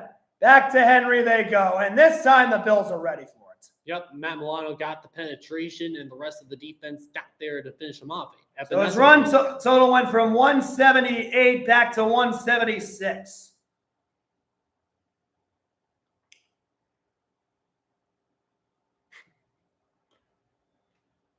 Just hearing those crickets, just are we two the only ones doing this? Honestly, I don't care. I'm having fun with this. Until those crickets may as well be the live audience. Yeah, they may as well be the live audience. I might post this on obviously I might post this in the chat for Sports Time. 3rd and 8. Penalty marker on the field. Let's see who this is against. It's a play dead. Could be a false start. False start on the Ravens. Yep, Ronnie Stanley does. Yep. The Ravens have rarely been penalized offensively. Last year, they were 2nd in the league in penalties, which I thought was the NFL punishing them for how poorly Flock Nation treated Taylor Swift. That is what I thought, because plenty of their penalties were judgment calls. 5. I think penalties against Tylan Wallace. Tylan Wallace. 6 penalties on the Ravens, 4 on the Bills. It's not bad. But it's the big plays that the Ravens have been hitting. Bills have gotten some big plays too. But not as seismic as the Ravens. Mm-hmm. 3rd and 13. This is the chance the Bills need to possibly get back in this game. Jackson, 5 wide set in the shotgun. Flowers goes in motion. Jackson throws it complete. Another penalty marker on the field. Is this an eligible man downfield? Yes, it is. Yeah. But now here's the question: do you accept the penalty and risk? They're going to punt. They're punting. Even on the 4th and 5. They're punting. I probably decline the penalty. They are punting the football. If it's 4th and 5, you are not going for it and risking. Fake punting coming? No. You're pinning Buffalo deep. You're making them drive the length of the field, use up the clock. The illegal shift rather against Baltimore. Yeah, so they're punting it. Yeah, legal motion against Zay Flowers, because he, before the ball was snapped, went forward. No, he wasn't snapped. He wasn't set, but it wouldn't have mattered. That's where the penalty is, because he goes forward before the ball snapped. You cannot do that. And this is exactly my point. You have to punt it and play. You have to punt the ball, pin him deep, and play defense.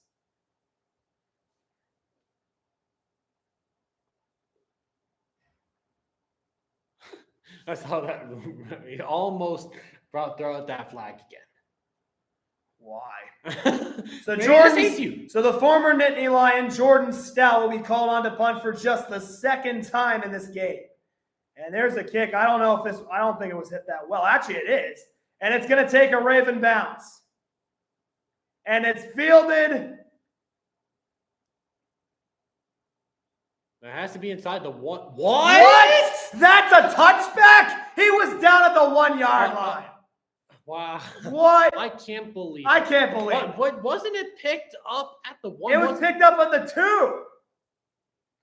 Or did his momentum carry him into the end zone? Oh, he's not even at the 1. He's right on the goal line.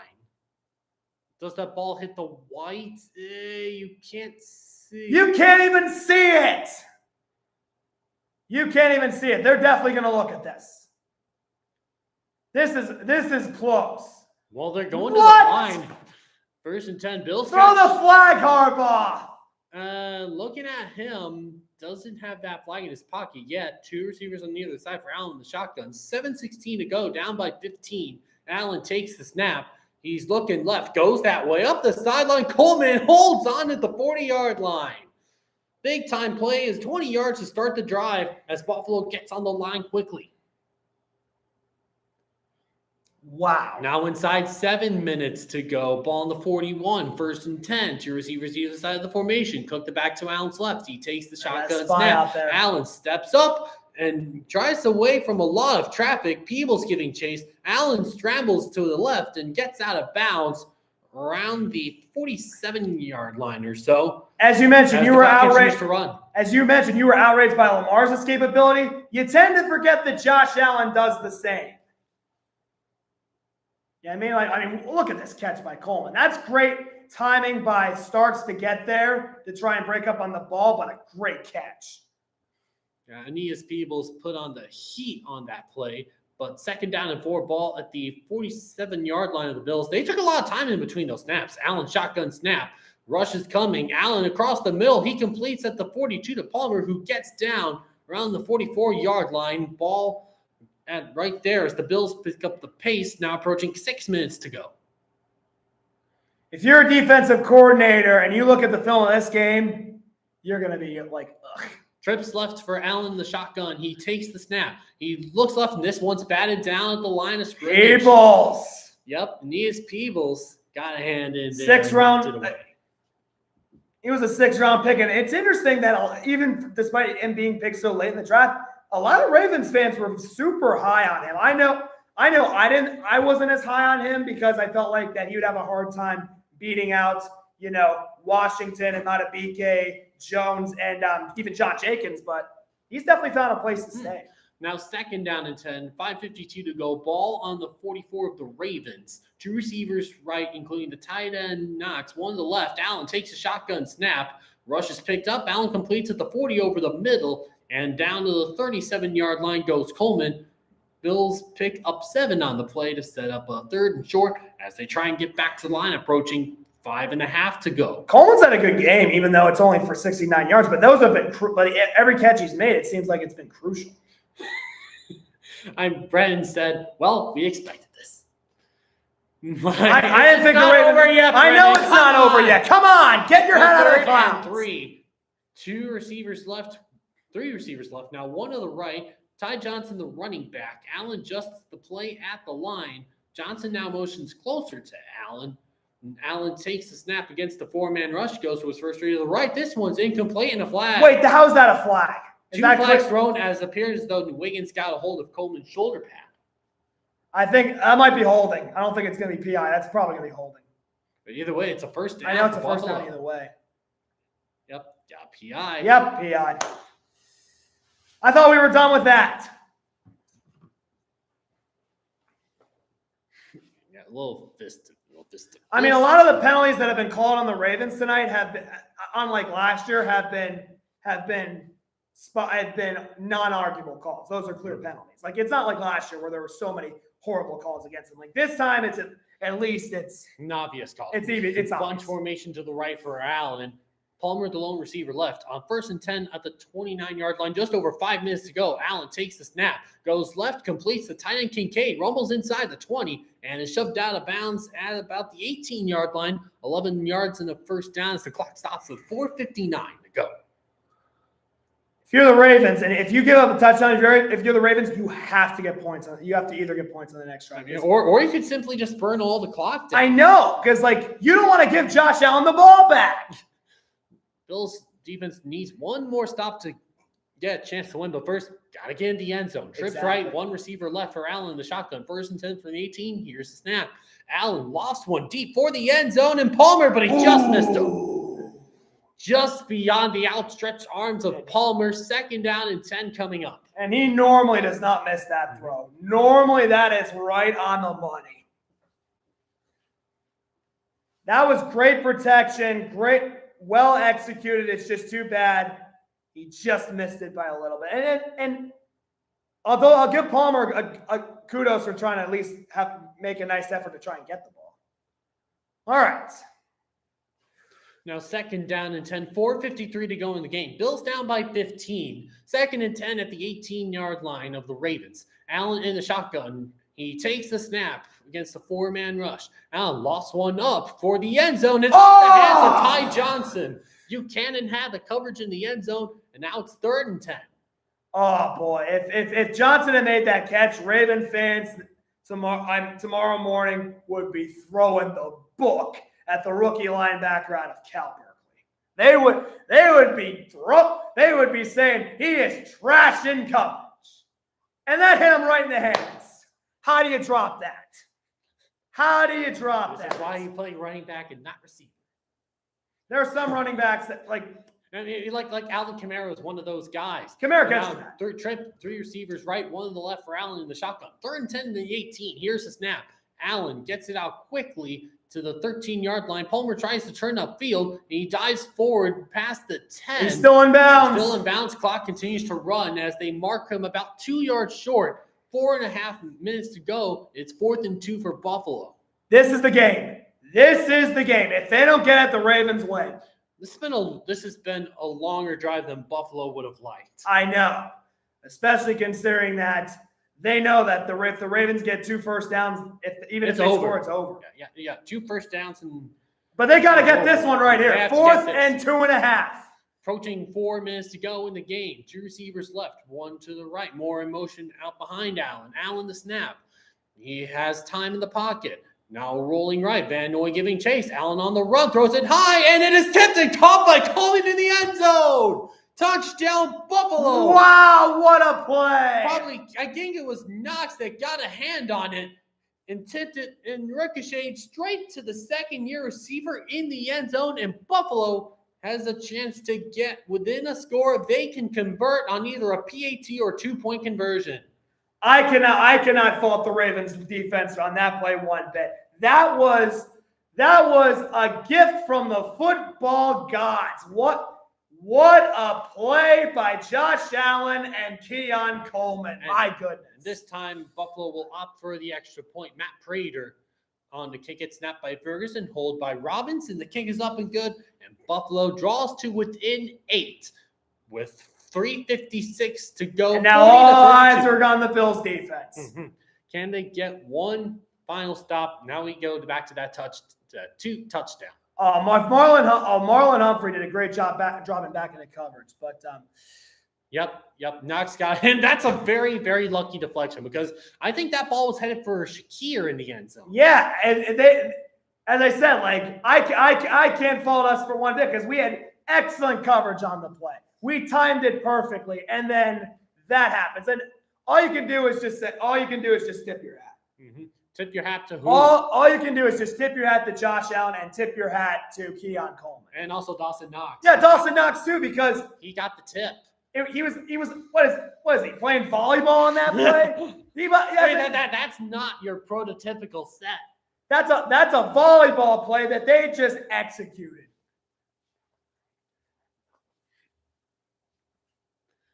Coleman a touchdown on 6 catches, 97 yards, and now one last shot for Buffalo to get the ball back.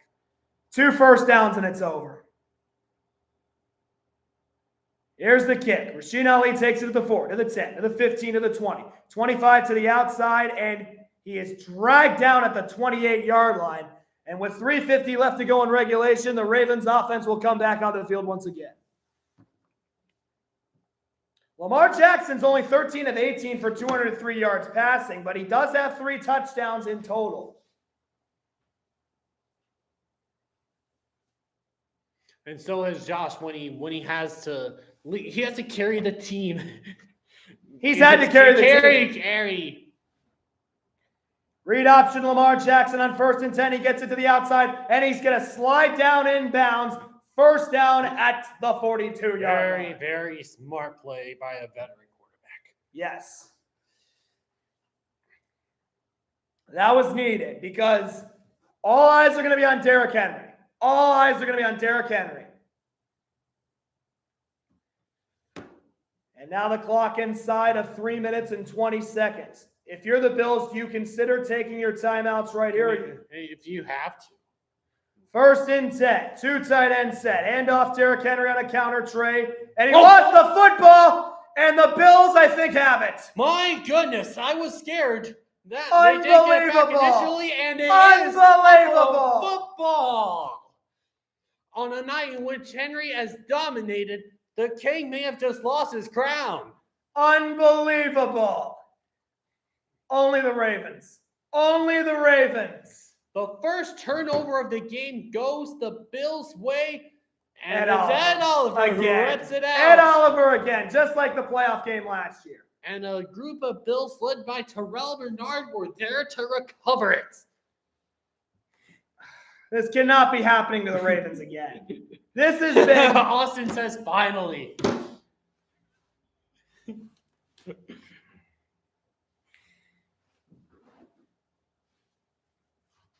I feel so bad for him. He's done so much tonight, and then that happens. Now with 3:06 to go, a touchdown and a 2-point conversion can tie the game for Buffalo. 1st and 10 on the Ravens' 30-yard line. With a 3 tight end formation, lone receiver left is Coleman. Now in the shotgun snap. He's looking down the middle of the field. Rifles one up the seam, bubbled, and it is caught. The rookie Jackson hauls down to the 1. He's the blocking type of a tight end, but makes a big-time play to set up a 1st and goal, 29 yards. Wow! Unbelievable. And he juggled it for a second and came down with it. And now right up to the line go the Bills. 1st and goal. Allen tries to do it himself. Second I don't think he got it. No. They stopped him right at the 1. 2nd and goal coming up. If there's any good news for the Ravens, it's that the Bills need a touchdown and a 2-point conversion. So you got to get. I feel like you have to score quickly here. You do. I mean, you have to run this play before the 2-minute warning.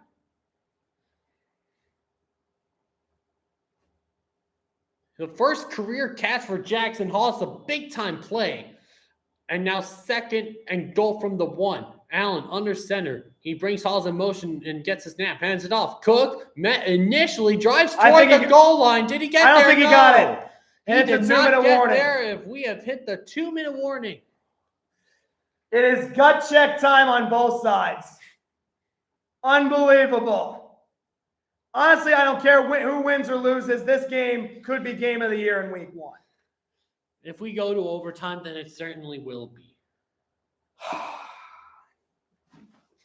If it goes to overtime, this game is drunk. Buttholes are getting clenched everywhere. Oh my gosh. Yeah, as I said, even if the Bills score a touchdown, they have to get the 2-point conversion. They're in the same situation the Ravens were in a year ago. Mm-hmm. Can karma happen? I don't know. Because But Bills have to get this play first. 3rd and goal at the Ravens 1-yard line, down by 8. 2 minutes to go. It's been pretty much all Ravens, but Buffalo's made a late surge and can have a chance to tie it right here. 40-32 the score. the tree is like, oh, God, bleep you, Ravens. I'm like, that's not even Henry's fault. That's a great play by Ed Oliver.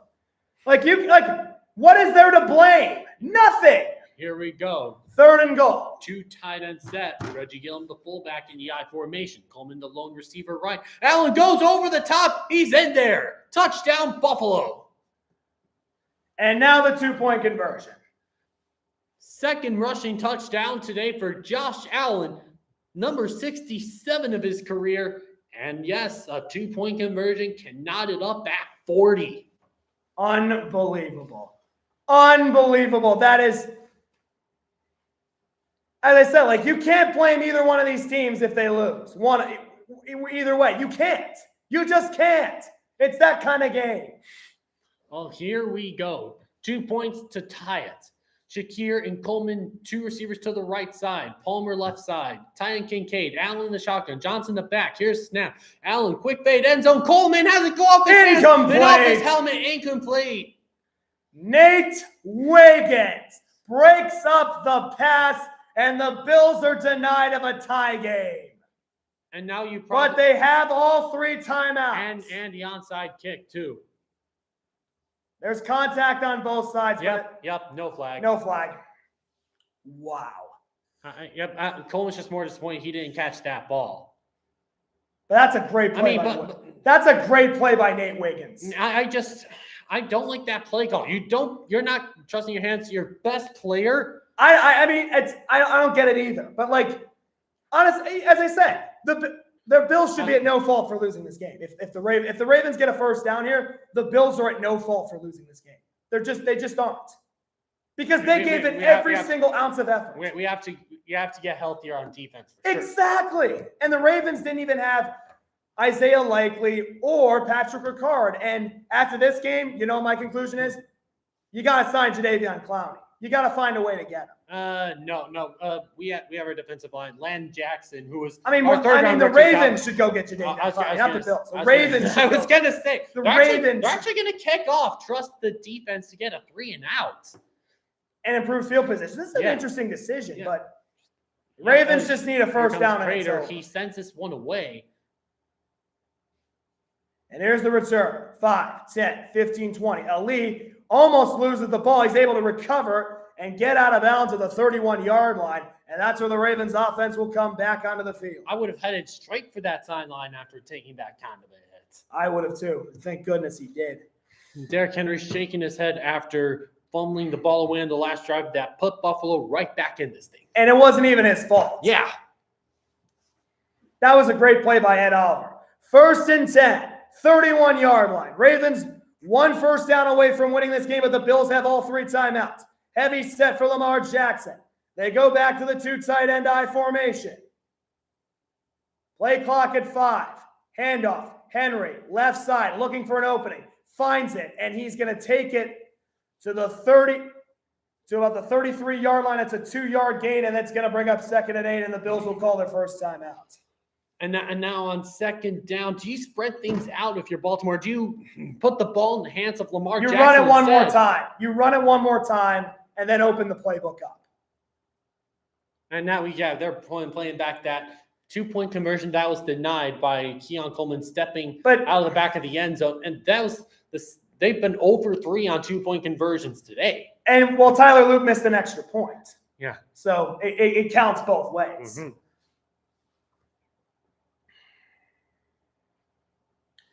Is this tension or what?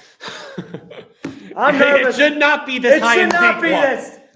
2nd and 9 from the 32. Flowers goes in motion. They give it to Zay Flowers on a jet sweep. Can he get to the outside? No, he cannot. Didn't he slip? I know. And he slipped. Where it's a clear game here in Buffalo. The weather's good. And now with one more stop, the Bills are going to get the ball back. Oh, my Lord. The Ravens are 1 first down away from essentially ending the game.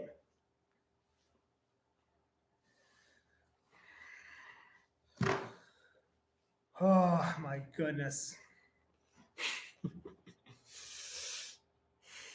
I honestly, if the Ravens lose, I can't get upset because this is just crazy. 2 great teams going at it. You watched Beyblade before? Oh, yes. That's the equivalent of probably Mass Moon King. 3rd and 9. Ravens are 1 first down away from winning the game. The Bills are 1 stop away from giving the ball back to Josh Allen. And Lamar Jackson is going to go up to DeAndre Hopkins and say, hey, come on, we got this. 3rd and 9, 32-yard line. Jackson in the shotgun. 3 wide set to the left side. Bills showing 4 men in the front. Flowers goes in motion. They blitz. Jackson has time. Throws it downfield. It is complete to Hopkins, but he's short of the line again. And it is decision time. Do you put the ball in the hands of And Lamar Jackson, Jackson? No. He took a shot from Taron Johnson on that play. No. Not him. Not Lamar. I mean, this. No. It was Roughing the passer. Where's the roughing the passer?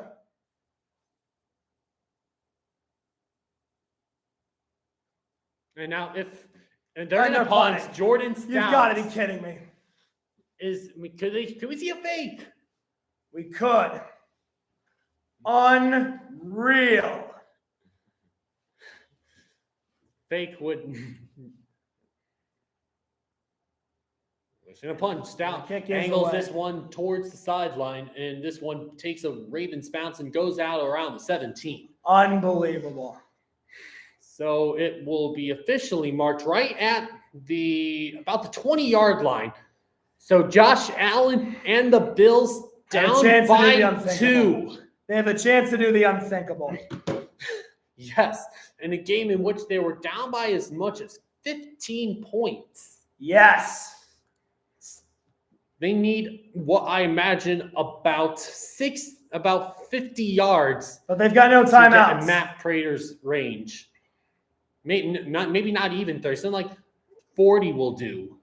Yes. 21 gaining winning drives in the fourth quarter or overtime for Josh Allen. So here we go. Trips left, one receiver right on 1st and 10 for the 20-yard line. Minute 26 to go. James Cook, lone running back. Allen, the snap. Goes left quickly across the middle. Elijah Moore ducks ahead. Rather Shakir up to the 26 as the clock continues to run after a gain of 6. A minute 15 and counting. All right. Now quickly to the line go the Bills. A minute 10 and counting. 2 receivers on either side of Allen in this formation. He takes a shotgun snap. Allen guns it toward the sideline, and it's complete at the 34. Out of bounds is Coleman right at a minute to go. What a throw. What a catch.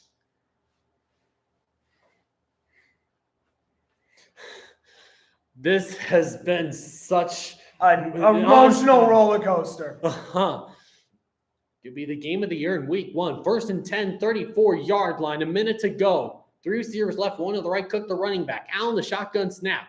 He's rolling to his right. Allen gonna try and run. He gets some yardage, and he's pushed out of bounds, and the clock will stop after a short game with 53 seconds left. And it's honestly crazy that the Bills are in this situation. They needed a ton of breaks to go their way. That 4th down deflection, the fumble.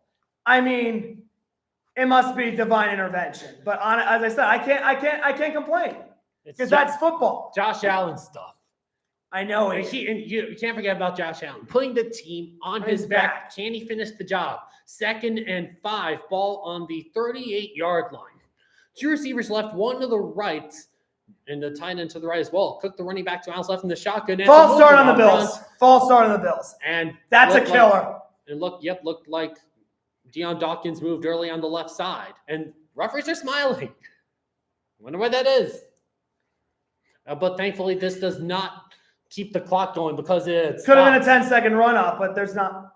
The clock had stopped. If that's a running clock, that's a 10-second runoff. Mm-hmm. And again, Bills have no timeouts, so they cannot stop the clock. This pushes them back to the 34-yard line for 2nd and 10. Yes. 2 trips right, 1 receiver left. That is Palmer. Allen in the shotgun. Johnson, the running back. Dawson knocks in motion from right to left. Allen, here's a snap. It's just a late rush. Allen lets it go, and he's got a man. Palmer behind the defense. Out of bounds to the 35-yard line. Massive play to Josh Palmer. And he took advantage. They get 31. 46 seconds left, and Palmer's out of bounds. And that was a great double move. Oh, and Alexander bid for it. He bid for it. Holy cow. Now 1st down and 10, and now they're in Matt Prater's range. It'd be a 51-yard field goal from here.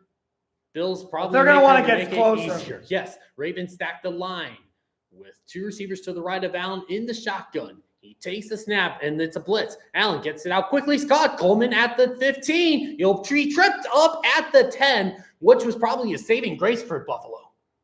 It was, and the Ravens are going to call a timeout. Ravens take their first timeout, and now Buffalo can very well smell it if they play this smartly. Unbelievable. Honestly, Jair Alexander may have just ruined your chances of losing with making that tackle. Should have just let Coleman score. He should have. I can't get mad at us for losing this game. This is more. It's not over. It is not over. Now Buffalo can probably just take a few knees as Matt Prater begins to warm up, replacing the injured Tyler Bass. I know.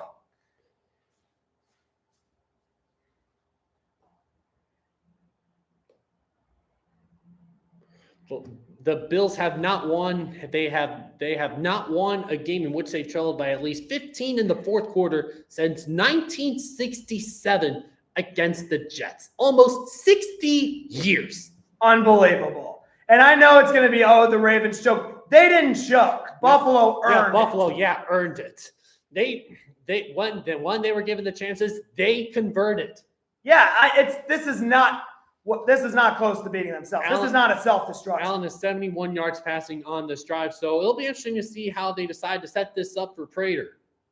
Allen goes towards the middle and takes the knee at the 11-yard line as the Ravens spend their second timeout. Well, Buffalo doesn't have any timeouts either. I mean, but that's honestly just fine because you can get your field goal team out there. You'll have like 20-something seconds to get it out there, get it set. Prater's only missed once on lead-changing field goal attempts in the last 2 minutes of the fourth quarter or overtime, 23 of 24 in his career. Yep.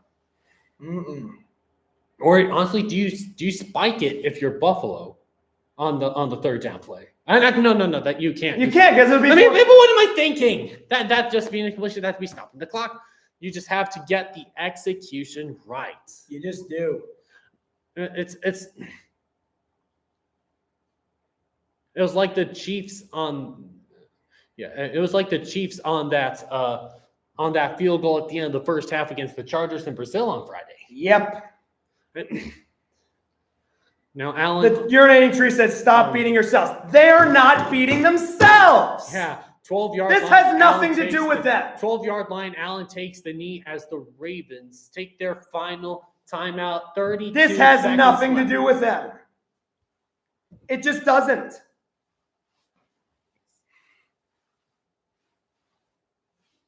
Sean McDermott giving out commands that Allen on this. Oh my gosh, Josh said, every bet you gave me lost this week. Well, Mike, sorry to tell you, Josh. And this is probably going to be the greatest game. This is, but it's not. But it can't be the greatest game in the funny sense. It's got to be the greatest game in the serious sense, much like the Bills-Chiefs game, the playoff game. Yep, it will be because there's no shame in losing this game. Well, can the Bills execute? Allen about to take the knee, goes to the left side of it, takes it at the 14-yard line, and here comes the field goal team. 25 seconds left as Matt Prater looks to win it for the Bills in a game in which they trailed by 15 points. Only in Baltimore. 15 seconds left as Prater begins to warm up. 10 seconds left. Ball on the left hash mark. A 32-yard attempt officially to win it. Reed Ferguson, the snapper. He gets it off. Robbins, the holder, kicks up. He got it! Wow. He got it! The Buffalo Bills have stunned the Ravens. 41-40, your final. Kingalicious does it. In one of the greatest comebacks you're ever going to see. What a way to close out the final home opener in the history of Hard Rock Stadium. What a change of emotions. Something straight out of a fairy tale. I know. It's like this was like the reverse outcome last night at Camden Yards. Like the football gods just weren't going to let Buffalo lose that game. And honestly, this game proves that Josh Allen he is a demigod. He's a demigod. Unbelievable. Absolutely once again, insane. 41-40. Bills over the Ravens. I can't get mad. Game of the year. I cannot get mad. I don't care what games follow it. This was the game of the year. It is game of the year. I couldn't find a great buddy to do it. I know. Honestly, as I said, what is there to blame? What else could they have done? There's nothing they could have done. You can't blame the defense because in hindsight, this is all the breaks went their way. They needed 15 different miracles. 15 different miracles.